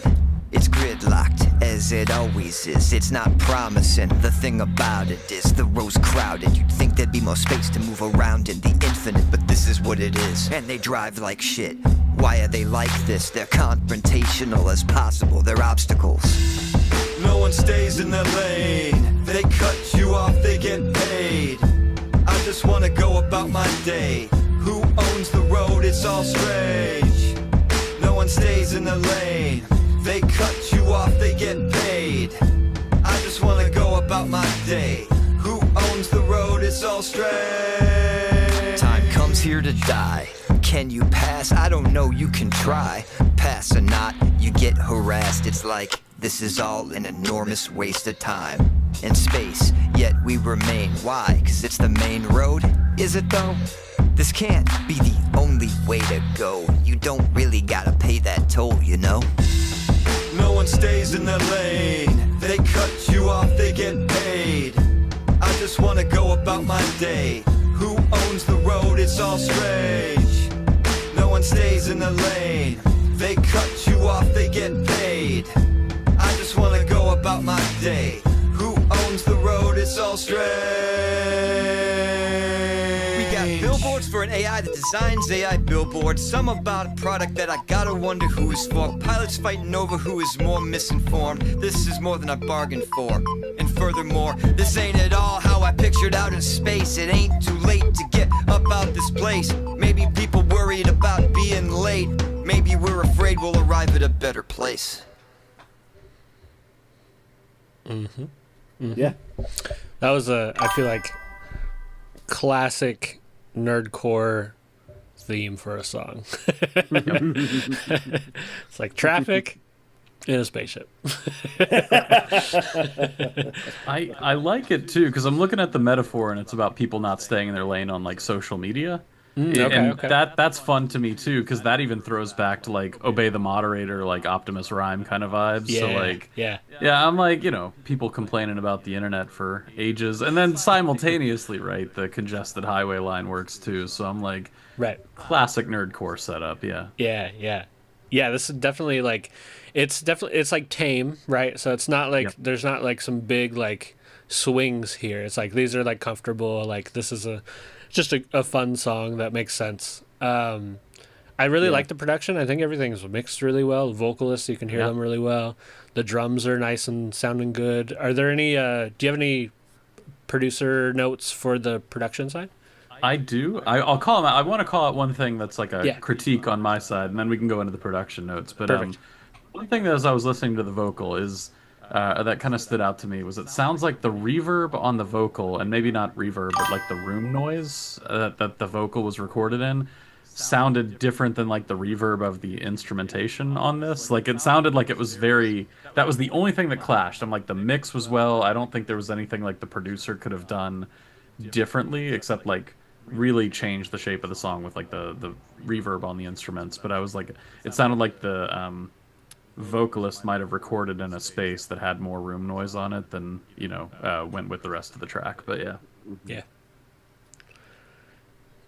Yeah, I like that. I'll throw a note in there. I think from a production standpoint is that it's always tricky, and I'm sure probably you two have run into this before, where with like features, where say like one of the features or one of the vocalists has like a really clean take, and you're like, cool, this is like the primary goal take. Like this is what we're gonna EQ, this is what we're aiming for, and then maybe you get another vocalist on there that has more of a Ruby rube, and you're like, I can't fix this to make it sound as clean as this other one. So the way you fix that is you make the good one sound equally as bad as the bad one, right? So nice. And that's smart. I will say I feel like this is something you can fix pretty easily now. So like I used to record a lot with Sonar, but Edison in FL Studio now has like a room noise canceller where all you have to do is just ask your vocalist to like record like a snippet of their room noise or whatever that they're recording in. Yeah. And it'll like you can cancel it out. I did it just to test around, and it like cleaned up my vocals like pretty well for something that I was working on. But yeah. A game changer. Yeah, I had a fan actually in the back of my room that I was like, oh shit, I left my fan on, and it was like, yeah, just give me a recording of the fan, and it just like canceled it out. It was really nice. Yeah. No, that's a great tip, because I think that's probably my most consistent complaint so far. Is I wish some of these vocalists just had better spaces to record in. And with that in mind, if you can just find a room that doesn't bounce around at all, like some sort of dead space, that might be better than inside in the middle of a room or something. Right, for sure. Yeah. I will jump in. So the producer notes on this one are also fun. Any guesses on what was recorded to meet the producer challenge? I don't know. Like everything feels like I was listening an instrument or like a like everything feels like something that we've all have a plug-in of something. Yeah. Nothing stuck out to me as that's a recording. Yeah, that's the thing is I'm listening and I try and like hear it with my ears, and then I'll like read the notes. This is another very fun one where everything was recorded. Okay. So all of the drums and all of the instrumentation. So hang on. Challenge elements, a sample. All of the drums and the clock ticking sound. Hang on. Recorded a sample of a slack board, like a slack line on a wooden board, with a bit of EQ and tuning is the bass. Okay. And then there's a finger-struck metal mixing bowl that was actually used for everything else in the track. So it did like the keys, the atmospheric layers, the intro riser, and the bridge layers. All came from like this finger on like a metal mixing bowl, basically. Okay, can you just go back and play like a snippet from the chorus real quick? I just want to compare that now that I know. Yeah. As possible, they're obstacles. No one stays in their lane. They cut you off, they get paid. Interesting. I just want to go about my day. Yeah. Who owns the road? It's all straight. You can hear it once you're thinking about it, for sure. Yeah. Man, but it's still so clean though. I wish there was an easy way for us to see these as we're listening to them, like on SoundCloud, like when they get released. But man, it's almost cooler not knowing, because I just assumed that was a synth. Right. No, I want to try and make it more transparent. So like we did the YouTube videos, like I'm gonna try and I think I'll try and like put the notes in like the SoundCloud or some of this, because like you get, I think, such a better appreciation once you know like some of the work that people put in. But yeah, like this was a lot of fun. Yeah. No, it's amazing. I'm guessing all that info's going over to the judges, right? They're getting like they get like a full zip file. It's got like the lyrics. It has the notes that everybody submits on the Discord for how they met the challenge, and then the track. But nice, very good. Yeah, that was a fun one. I honestly like, like my initial note was that it was kind of tame as far as a song. Yeah. but the fact that it didn't stand out as like, oh, this is just a bunch of things making sounds, like that's pretty crazy. Yeah. It's kind of the reverse. It's really well hidden in a way that's like, this just sounds like some instruments. That's the way to do it. I love it. All right, well, cool. What else do we want to listen to? I'm going to vote for 2 more, and I'm just going to be selfish, but challenge me if you guys want to do others or add in others. Okay. 2, I think we gotta do Young Sullivan, and then we gotta get Beefy and Tanner. Like, we can't not do Beefy and Tanner. That's kind of where I was sitting, right? Well, I mean, we're sponsored by Beef Corp, so I think we have to play their song. And I do want to hear criticism, because here's the thing. I've mixed rock bands before, but there are other people playing the instruments. I bought this guitar like 6 months ago, and I haven't taken any lessons or learned how to play it. I tuned it into drop D, and then I've been playing power chords the entire time. Well, you're already an expert then. Right, yeah. Yeah, you're like, I don't know how to play this, but I also did these things that only guitars know. Yeah, when we get to that later, I want to hear some real criticism. Okay, yeah. Fuck me up. Do you want to do Young Sullivan first then, and then we'll run that? Okay, cool. All right, I'm gonna start this one.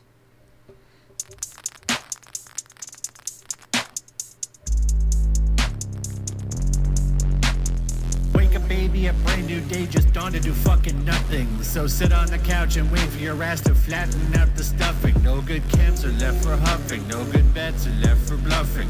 No classes left for cutting. When you're up in bed, you're bunting. Can't lose if you don't play. Don't pass go, just pass away. So shut your mouth, act right. Everything will be okay.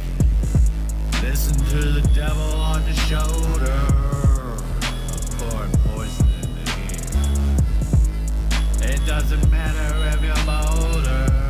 You think that you have nothing that you fear. Listen to the devil on the shoulder. It keeps you safe and in your place where you belong. When opportunity knocks, tell that bitch you're calling the cops. It's Metro, Bulo, Dodo, then you shop until you drop. If fortune favors the bold, just say sorry, I have a cold. Make up an excuse, your skin is turned fused, your grandma's on fire, you're old. Eat, sleep, work, repeat. Let them steal your value till you're dead. Another way, another way, another way, be not afraid, another way, be not afraid, another way, be not afraid, another way, be not afraid, another way, be not afraid, another way, be not afraid, another way, be not afraid. You may get hurt, but you could be free. I am now thou, and thou art now me. Roll of the dice, deal of the call. Are you all in? Show them your heart. Drown that velvet voice that wants to keep you still. If God is inside you, then do what you will. A world of worlds is out there for the taking, or out there for the making.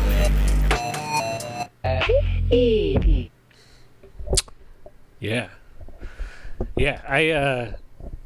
man, this is like a very sleepy song for Young Sullivan. And like not in like the song's too sleepy comparatively to the music. Like it's still a Young Sullivan song, right? But it's very sleepy for them. But from a mix standpoint, I like the mix on this. It's very full. Like you're getting a good amount of chunk in the low end. You're getting some like playful mid-tone stuff that's happening, and then of course the drums are still popping out, and they're not being hidden by the bass. So like, yeah, I'm a big fan of Young Sullivan. Like when they do stuff, it's like it's always fun. So, but this feels like a different version of them. Like this is like third album. We're gonna talk about some feelings, like that kind of song, like where you get the high energy act, but then they're like, okay, but we'd also like to talk about our emotions. So yeah, no, this is a great song. I don't have any notes on the production. I'm curious to see what they used in the production, but yeah. Just send a Google Drive link. So.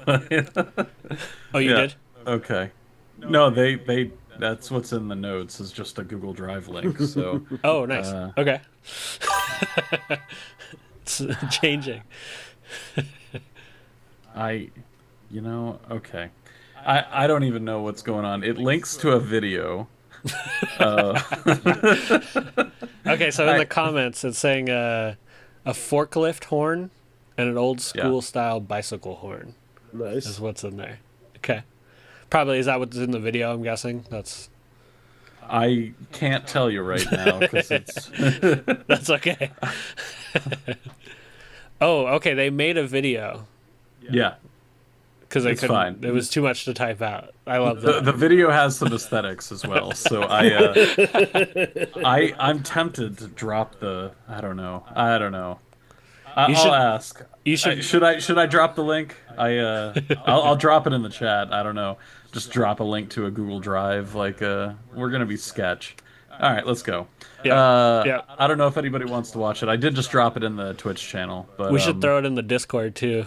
Yeah. Okay. Let the Discord family play with it. I feel like what's going to happen? 6-minute video. I'm gonna watch that. Yeah.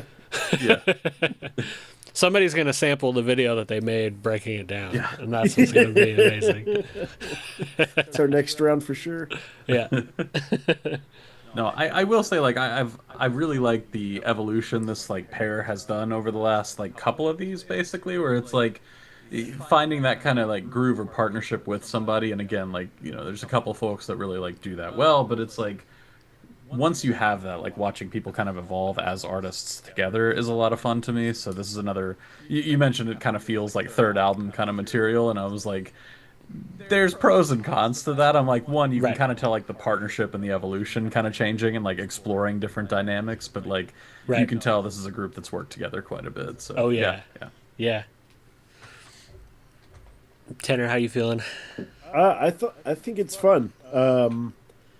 I don't know that there was anything that stood out to me as over the top spectacular or super unique.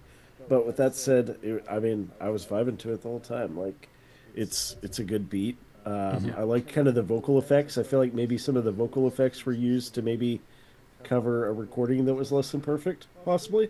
I could be wrong, but I liked them regardless. But it was good. Yeah, for sure. Yeah, I think your comment of it, nothing really stood out. The first thing I thought was that it's a little safe for Young Sullivan. Not in a bad way. It's just, it's all right, we're not, we're not gonna push the boundary too far. Fire. Not yet. Right. But it's coming because it's Young Sullivan. This was the misdirection. Right, yeah. It's just bloody ears for the rest of the rounds. But yeah, this was fun. I'm excited. This is another group that's you can't not pay attention to them. And like I was saying when we first all got together, is my favorite part about listening through on SoundCloud is that when you get to the end of the round, it just jumps to Young Sullivan. Their most banger of bangers. So it's no matter what, it's cool, I got through that round, but then just to remind everybody this was a banger. So strong 1,000 some plays on that one, I think, on in the SoundCloud universe. But yeah. Well, cool. Let's run this Beef Corp advertisement. Y'all ready? Yep. We'll see.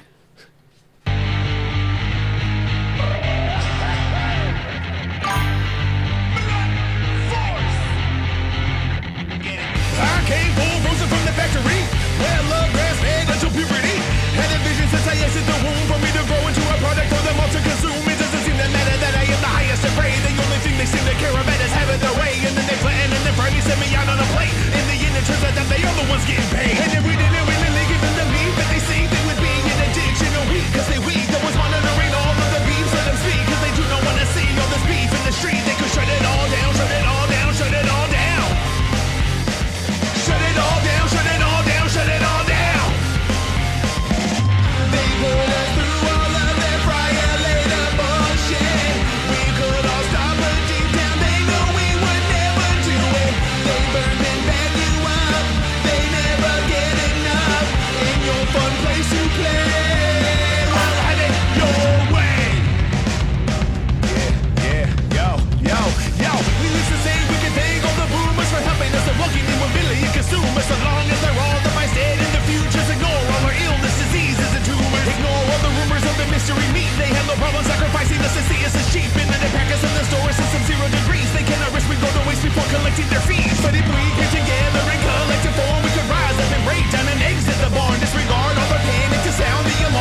was perfect.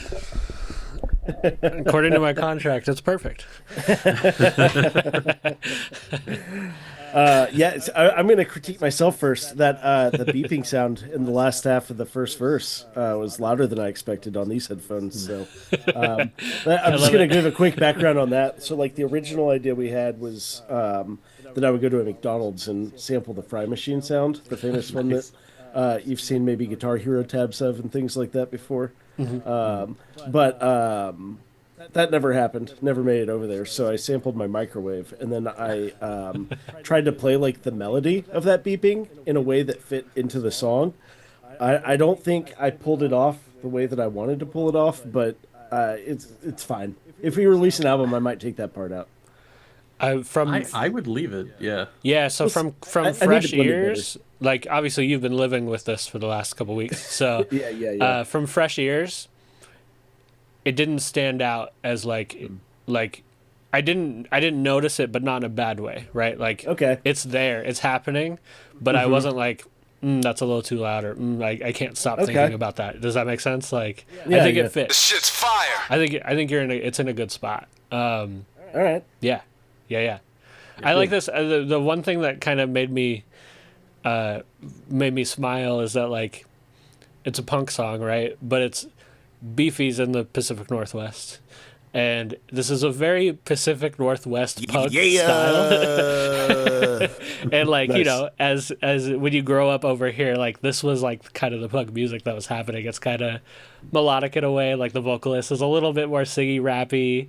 And like, so I can hear that Pacific Northwest in there, and like, interesting. Yeah, I mean, obviously, you know, like this is across the country. Everybody was doing this kind of stuff at that time, but yeah, it feels very Pacific Northwest. It could also be just like that Pacific Northwest cadence / vocal, you know, that is out here, like the way that people talk, and maybe I'm hearing that too. But it just reminded me of home.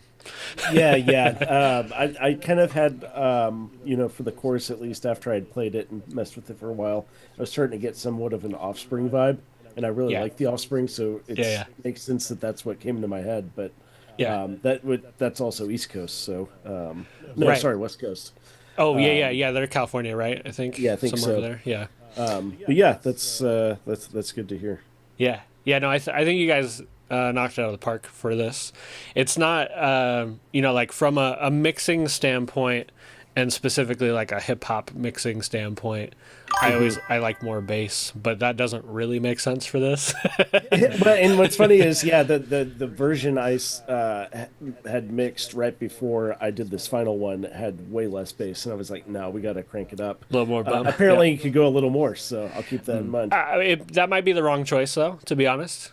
We'll see. You know. I mean, I really do like, you know, like Turnstile's mixes. They're very bass heavy and they're very clean. And I like that a lot. This one, I definitely went for more of a trash feel, but I do kind of want to. I want to summon that feeling of heavy bass too, like just because I love bass. I've always been a big fan of bass and rhythm sections. So you know, maybe there'll be some more of that. I love it. Are you sidechain compressing any of your drums into your instruments? No. That would be my suggestion, just because it adds that. I do want the snare to punch through a little more, so I'll consider that for sure. And like kind of overly done in the sense of like, you know, if you were really thinking of like this music in its era, seeing this live, possibly having all of these instruments running through like one speaker. And so they're all fighting each other. So like when the drum hits, it just makes everything kind of duck for a second. That's a great point. Thanks for the pro tip. Yeah, that'd be my suggestion, just to kind of really push the era, if you will. Yeah. Breaking the speakers just a little bit. Right. I did want to ask. So tell me about the guitar. I know you mentioned it. Like I saw it. The Ibanez in the background. Like that's sick, it. by the way. Whammy bar. Had to have the whammy bar nice. for that. You gotta. But in terms of like the recording or the mix, like did you double it? Like what did you do with like the EQ? Because I know like a lot of people like are pretty opinionated on how they EQ with male vocals, especially over guitar. But yeah. So I tried to avoid getting too much in Beefy space with it, which is nice because I think I distorted and saturated his vocal in a way that kind of lean more towards maybe like the 5K range. Yeah. And I boosted the guitars a little under that, so they hopefully wouldn't interfere too much. But yeah, the guitars were just direct into the interface, and then amp simulators and Logic. But I was trying to be mindful of where they were sitting, because they do both have the same range, I feel like. So I had to be careful about just where in the mid range they both lived, I guess. Yeah. So I scooped a little bit of the low mids too, because I really wanted that kind of harsh mid range sound. Yeah. And I felt like Beefy's voice is kind of low enough to where he has a good amount of low mid range information as well. So I scooped the guitars there a little bit too, and let kind of his voice fill in that space wherever the bass wasn't.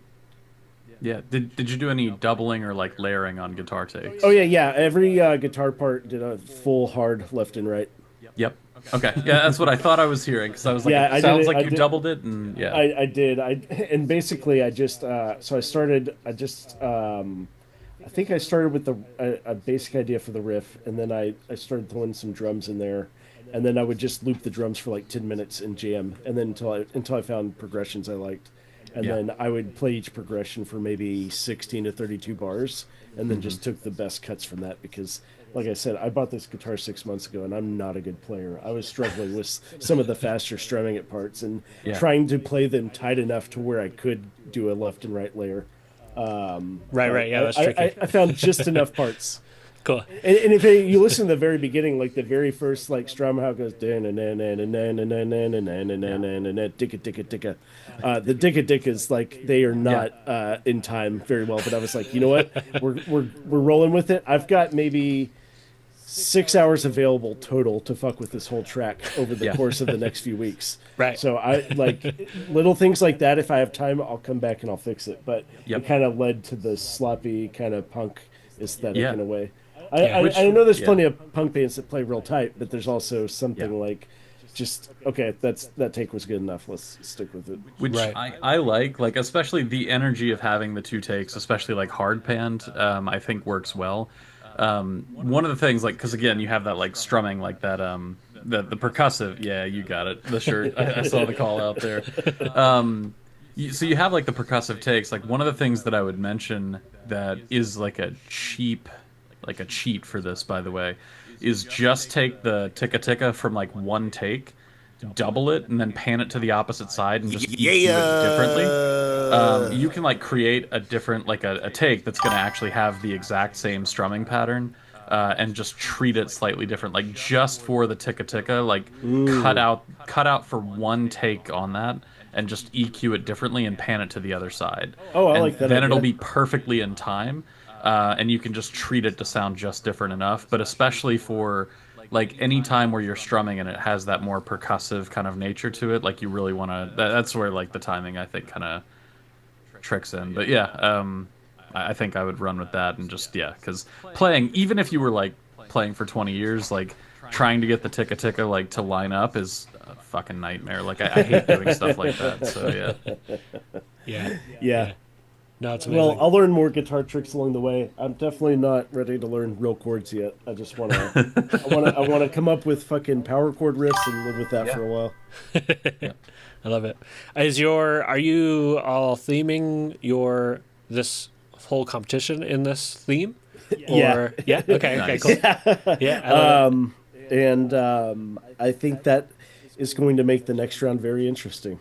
Yeah, absolutely. But I'm dedicated. Like, maybe even going for like a Beastie Boys style thing. Yeah. Even though it'll just be one MC. Like, I think kind of that blend of rock and hip hop that they do has always been my favorite. Not like new metal. Like, I'm fine with new metal and I like it, but like Beastie Boys style of just like real raw drum machine sounds and just raw instruments, not that well recorded, but they still freaking work some way. Right. Like, I'm really interested to play with the sampling and see what I can come up with. And I think, there's definitely some tracks that I've heard. I haven't listened to all of them, but I've listened to most of them. And there's plenty of stuff with guitar, but I don't know if I want to use that necessarily. I might, maybe as a bass loop or something, but Right. I kind of want to play around with other instruments and still like maybe one note from this song and then another note from this song and then I don't know, maybe just get real weird with it. We'll see. I like it. I think that'd be fun. My couple like suggestion notes is it might be fun to see if like, you know, if you guys keep going with this kind of theme, if Beefy has like a handheld mic to record their vocals with the handheld and like cup the mic, like put your hand over the mic, you know what I mean? Like the worst thing, but very punk. Yeah. No, that's what we did that for another VPC round, the Desert Island one. That I said it would be really. It was the one that it was the Desert Island one. We had to do it in one take. Yeah. And so I said you definitely got to use the handheld mic for this because it's just going to add to that aesthetic. Right. And I thought it came out really cool, but I actually agree. And I think I kind of EQ'd his vocal in a way that almost sounded like it, and I blew it out just a little bit with the saturation, like not like a nice subtle distortion, but like there's words like you could actually hear where it clips kind of hard. Yeah. And I really like that just raw fucked up sound. It's nice. Yeah, no, that's amazing. Yeah, I think, you know, part of doing all this music is kind of also like committing to the bit. It's like how can I commit to the bit as hard as possible? And like sometimes it is just kind of like figuring out where at the time or the era, like where they couldn't do the things that we can do now. So like a condenser mic may not be a great way to get a condenser mic to really get the same feeling as a handheld mic or something like that. I think we should experiment with that. I know he's listening right now, so my chat went away and I've been trying to get it back. I don't know what I did. It's just Beefy talking bad about you. Yeah. Okay, that's what I thought. Definitely gonna fuck up his vocals next time. I will say, like, I'm probably coming to the end of my ability to hang in here, but I wanted to ask, like, I could probably hang in for one more. Do we have anybody in chat that like we haven't reviewed yet, or I want? Oh, that's a good point. I would hate to like cut it and have someone be like, I was waiting for my song. Like, right. Yeah. Let's do one more. Yeah, let's do one more. I see 2 Ton saying hi. Shubs doesn't have a song. Yeah. What's the group name for 2 Ton? That's a good question. I should know all these, but hang on. Dappersaurus. There we go. Okay, that makes sense. I was gonna say they were kind of on my. I was looking at them earlier, them and Spandex Moose, because they're right back to back, and I was like, 2 classics. But yeah, let's run the Dappersaurus song. Yeah.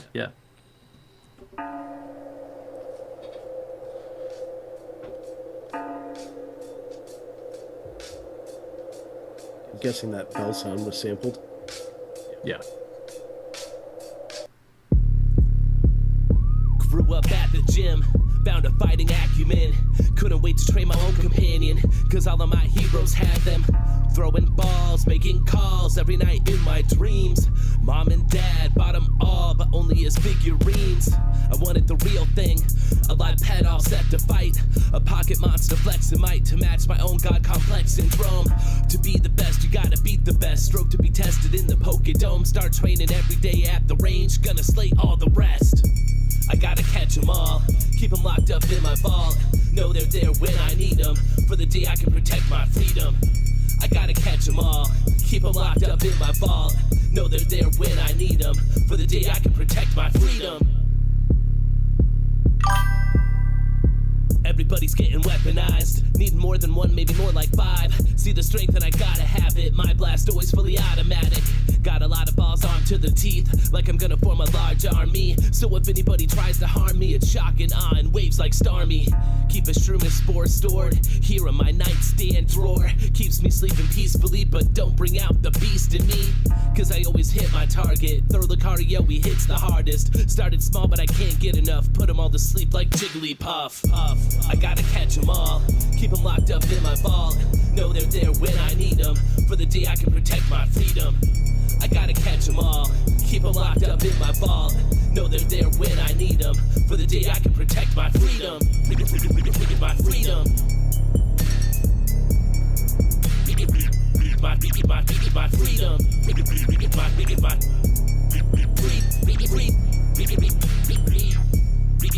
My freedom.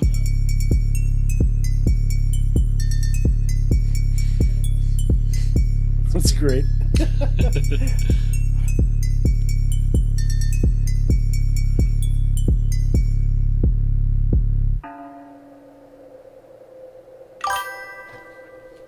Yep, amazing. Mm-hmm. Very classic. Yep. You know, Dapper Source. Remind me, Dapper Source is always these two, right? Yeah. Okay, yeah, that's what I thought. Yeah, this feels like a team that is pretty locked in with each other. Yeah. Yeah, and I love that, where it's like, yeah, we've just been doing this for like a casual 15 years now. So it's like, you know, some of these folks where it's like, if you've been around for like VPC 1 or even like VPC 3, like you've been doing this for a hot minute. But I'm like, yeah. Right, yeah, the progression of it all too. Like, there's definitely, you know, there's a lot of people that didn't make it past a single year, you know, like they were there for a year and then they were like, all right, that was it. So like it's cool to see like the ones where it's like, oh yeah, we're gonna show up. We might as well. Yeah, I like this, very bass heavy, which you know is always a favorite for me. I could maybe a little bit more like distortion on the drums, just to kind of add a little bit of flair to it. But I like it. And then, I mean, it sounds like it was like a cup, spoon in a cup, maybe something like along the lines of that. You're in the ballpark. My favorite bit of trivia, though. So it's both the bell and the xylophone. You're right, but it's one of the VPC coffee mugs. Nice, nice. What's being hit there? So nice. Yeah. On brand. Yeah. I love it. Yeah. That's good. That's good. Yeah. I always love it when a hard fucking 808 comes in out of nowhere. Like, that is always going to be my favorite trope. Just, if I'm not mistaken, like there's a little intro clip, right? And then the 808 just starts, like, whenever it hits like that, just out of nowhere. I love it. Yeah. And I'm going to have the same note I've had on almost every other track. Like, I hope your vocalist can find a tighter space to record in. It's that room noise sound that I can always pick out as soon as it starts. Yeah. Get a little closer to the mic, maybe. I don't know. Yeah. Do you guys, as you know, have you been making music and mixing music over all these years that we've been doing this? Do you find yourself like really hating certain spaces, like walking into spaces? Like in real life, you know what I mean? Like I at my job, like half of the building has like the tiled ceiling thing, right? And that sounds fine. But then the other half of the building has none of that. It's just open ceiling. And every time I walk over there and like I have a discussion with somebody, like I talk to somebody, I can't stop thinking about the way my voice is bouncing around the room. Yeah. I just hate it. And I'll ask them and I'm like, do you hear that? And they're like, I have no idea what you're talking about. And then suddenly you bust out one of these. Yeah. It's like I can't not think about it. Yeah. No, there's this one specific part in our bedroom where if you're just standing in just the right spot, your voice will bounce off all the walls at once. And like you hear like this spring reverb sound, almost like this spring delay. Yeah. And it just catches me off guard every time if I'm talking and walking at the same time and one word just suddenly has this long spring echo. Yeah. It's weird. Yeah, the struggle. I work from home, so it's like just the room that I'm in right now, and I'm like, I've just become like the equivalent of nose blind to it. But I'm like, I'm sure there is room noise, but it's just like anytime I go anywhere else, that's when I'm like, oh, I hear it now. But right. Yeah, you kind of feel the difference as you walk into it. And yeah. The other thing that always gets me too is like being outside. Like I remember going camping one year and like I could hear, you know, like whatever little bugs or whatever in the bushes and stuff. And I was walking with my wife and she was like, yeah, I can hear that bug. And I was like, yeah, it's over there. You know, like my ears were able to like pinpoint where it was coming from. And she was like, I just hear it. I can't comprehend where it's coming from necessarily. And like, that's just another one of those things where we like really refine ourselves into being like, you know, where does this instrument sit within the space. You know, like left and right panning is so important to us. And it's just funny because, like, you know, people that don't do this they don't care. They're not trained for it, and they just could not care less. Yeah. There's I think it's in The Last of Us 2. You can like there's safes that you can find the codes for, but I found that if you just turn the knob, the right number has a slightly different clicking sound. And a friend I was talking to about that, they were like, "What are you talking about?" And I was like, "Look, you don't need the code. You can just like figure out what the numbers are by listening to the clicks." And he was like, "I did not hear that at all." And I was like, "Well, it's very obvious to me." Sorry. Right, yeah, it stands out. It's a curse, is what it is. Yeah. It can be. And like, I don't know if you guys suffer from this, but trying to listen back to your mixes, like trying to listen to your song as a full, complete thing, as opposed to trying to listen, like being forced to listen to the individual elements. Like, it's really, really hard to do that. Like, I feel like you can get there by trying to just focus in on the vocals. Right. But other times, like, it's almost impossible for me to not go, oh, that's the kick and that's the snare and these are the hi-hats. Like, it's just ingrained now. So everything that is also a curse. Yeah, for sure. Yeah, everything's like important to you in your. You were there for every part of it. Yeah. I'm a big believer though in like switching the environment. So like when I'm like, oh, this is the finished song, I'll try and take it out to a car to listen to it. And like, so it's one thing for me, like when I'm listening on my speakers, like here in this room.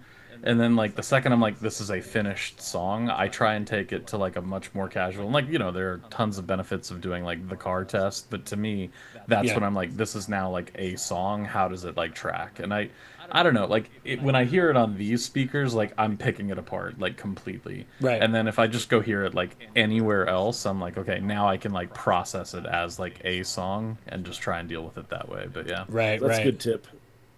Yeah. There's a plugin. I always tell people about it. I should get sponsored by them because it's like one of my favorites. But there's a plugin called Mix to Mobile. Have either of you heard of this?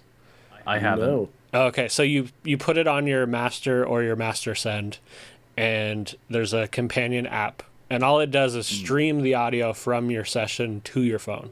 Oh, nice. Yeah, so you basically mute the speakers, and then it sends the session to your phone. There's a little bit of a delay, but you can sit there and keep mixing while it's coming out of your phone speaker, or you could like go connect it to a Bluetooth speaker if you really wanted to get crazy. But like, no, that makes it awesome. really fast and easy. Yeah, it's one of my favorites, and it's like, I think it's like $50 or something. It's not too expensive, and it's such a like problem solver. Like, you know, like vocals are really hard to find. Like you're either too loud or you're either too quiet. It's really hard to find that medium.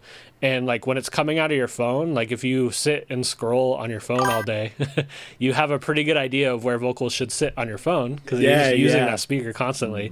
So then when you listen to your playback, you're like, oh, you know, like I can't hear my synth, or my vocals are way too loud or way too quiet, or you know, like my kick I thought was really good, but then now I'm playing it on my phone and I can't hear my kick, like it's gone. You know, like that kind of stuff.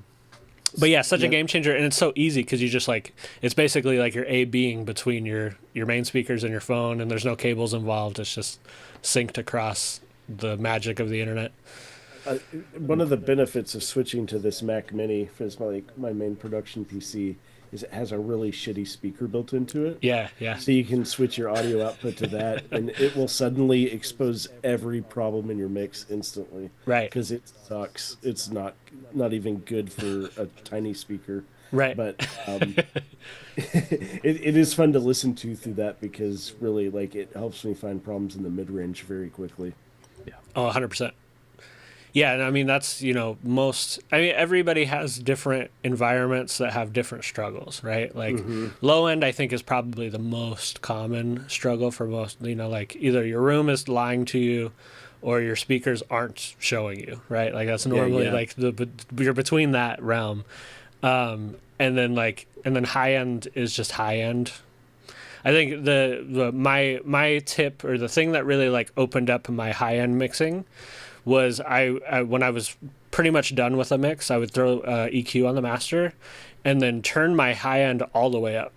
So like max it out to where it's like aggressively painful, and then dial it back. And if I dial all the way back to 0, because I just got like maximum brightness, it feels really dull. Like it opens up the idea that like, oh, there was so much more that I wasn't even aware of because my ears had gotten comfortable in the mix. And then it's like, okay, I maxed out the brightness and brought it back. And then it's like, okay, I can actually add a little bit more, like, yeah, like your brain will like convince you that it's good when it might not be. No, for sure. It's bias over time for sure. That's why you gotta let it simmer for a couple days. Yeah, it's like playing old video games. If you sit and play them long enough, they look good. That's a great analogy. Yeah. Perfect. But yeah. All right. Well, do you have anything y'all want to end this with? Leave people with? No, I mean, this has been a lot of fun. Yeah. Let's do this again on the next drop, the next Monday. So in 3 weeks or whenever the next finalized for round 2 is. Yeah. We can all get together. If somebody can't do it, that's okay too. So don't feel like you have to be here. But if you want, I was going to suggest I'd like to do this for the other rounds. That'd be great. Yeah, if you want to come back for sure. Yeah. We don't have to bring Steve back. Yeah. Perfect timing. Amazing. But yeah, for sure. We can let's we'll sit and talk and figure that out. Any Patreons and or things like that y'all want to share with the audience? Of course. I'm fully offline now. Yeah. Tanner, you got it. Well, then, me and Beefy make 2 songs every month, and we have been for almost 5 years now, I think, 4.5. So come give us money and listen to music. Yeah, I love that. We do a podcast every month, or we tried to. We used to be better about it, but, I had a kid in August, so things have gotten hairy time-wise, but... we're picking back up on it, and we actually recorded a podcast episode for this VPC, so there's some behind the scenes fun stuff there too. We'll probably just release that one publicly though, so you don't have to give us money for those amazing insights and commentary. Yeah, some really important shit here you're missing out on. I love it. I love a good podcast structure that kind of digs a little bit deeper. Shubs and I do a podcast, and we've been doing it for like 5 years, and I think we have 3 episodes so far. So every couple years we record an episode, Nice. I'm looking forward to the 4th episode. Yeah, exactly. Yeah. Who knows what it'll be? So yeah, no, I love a good podcast.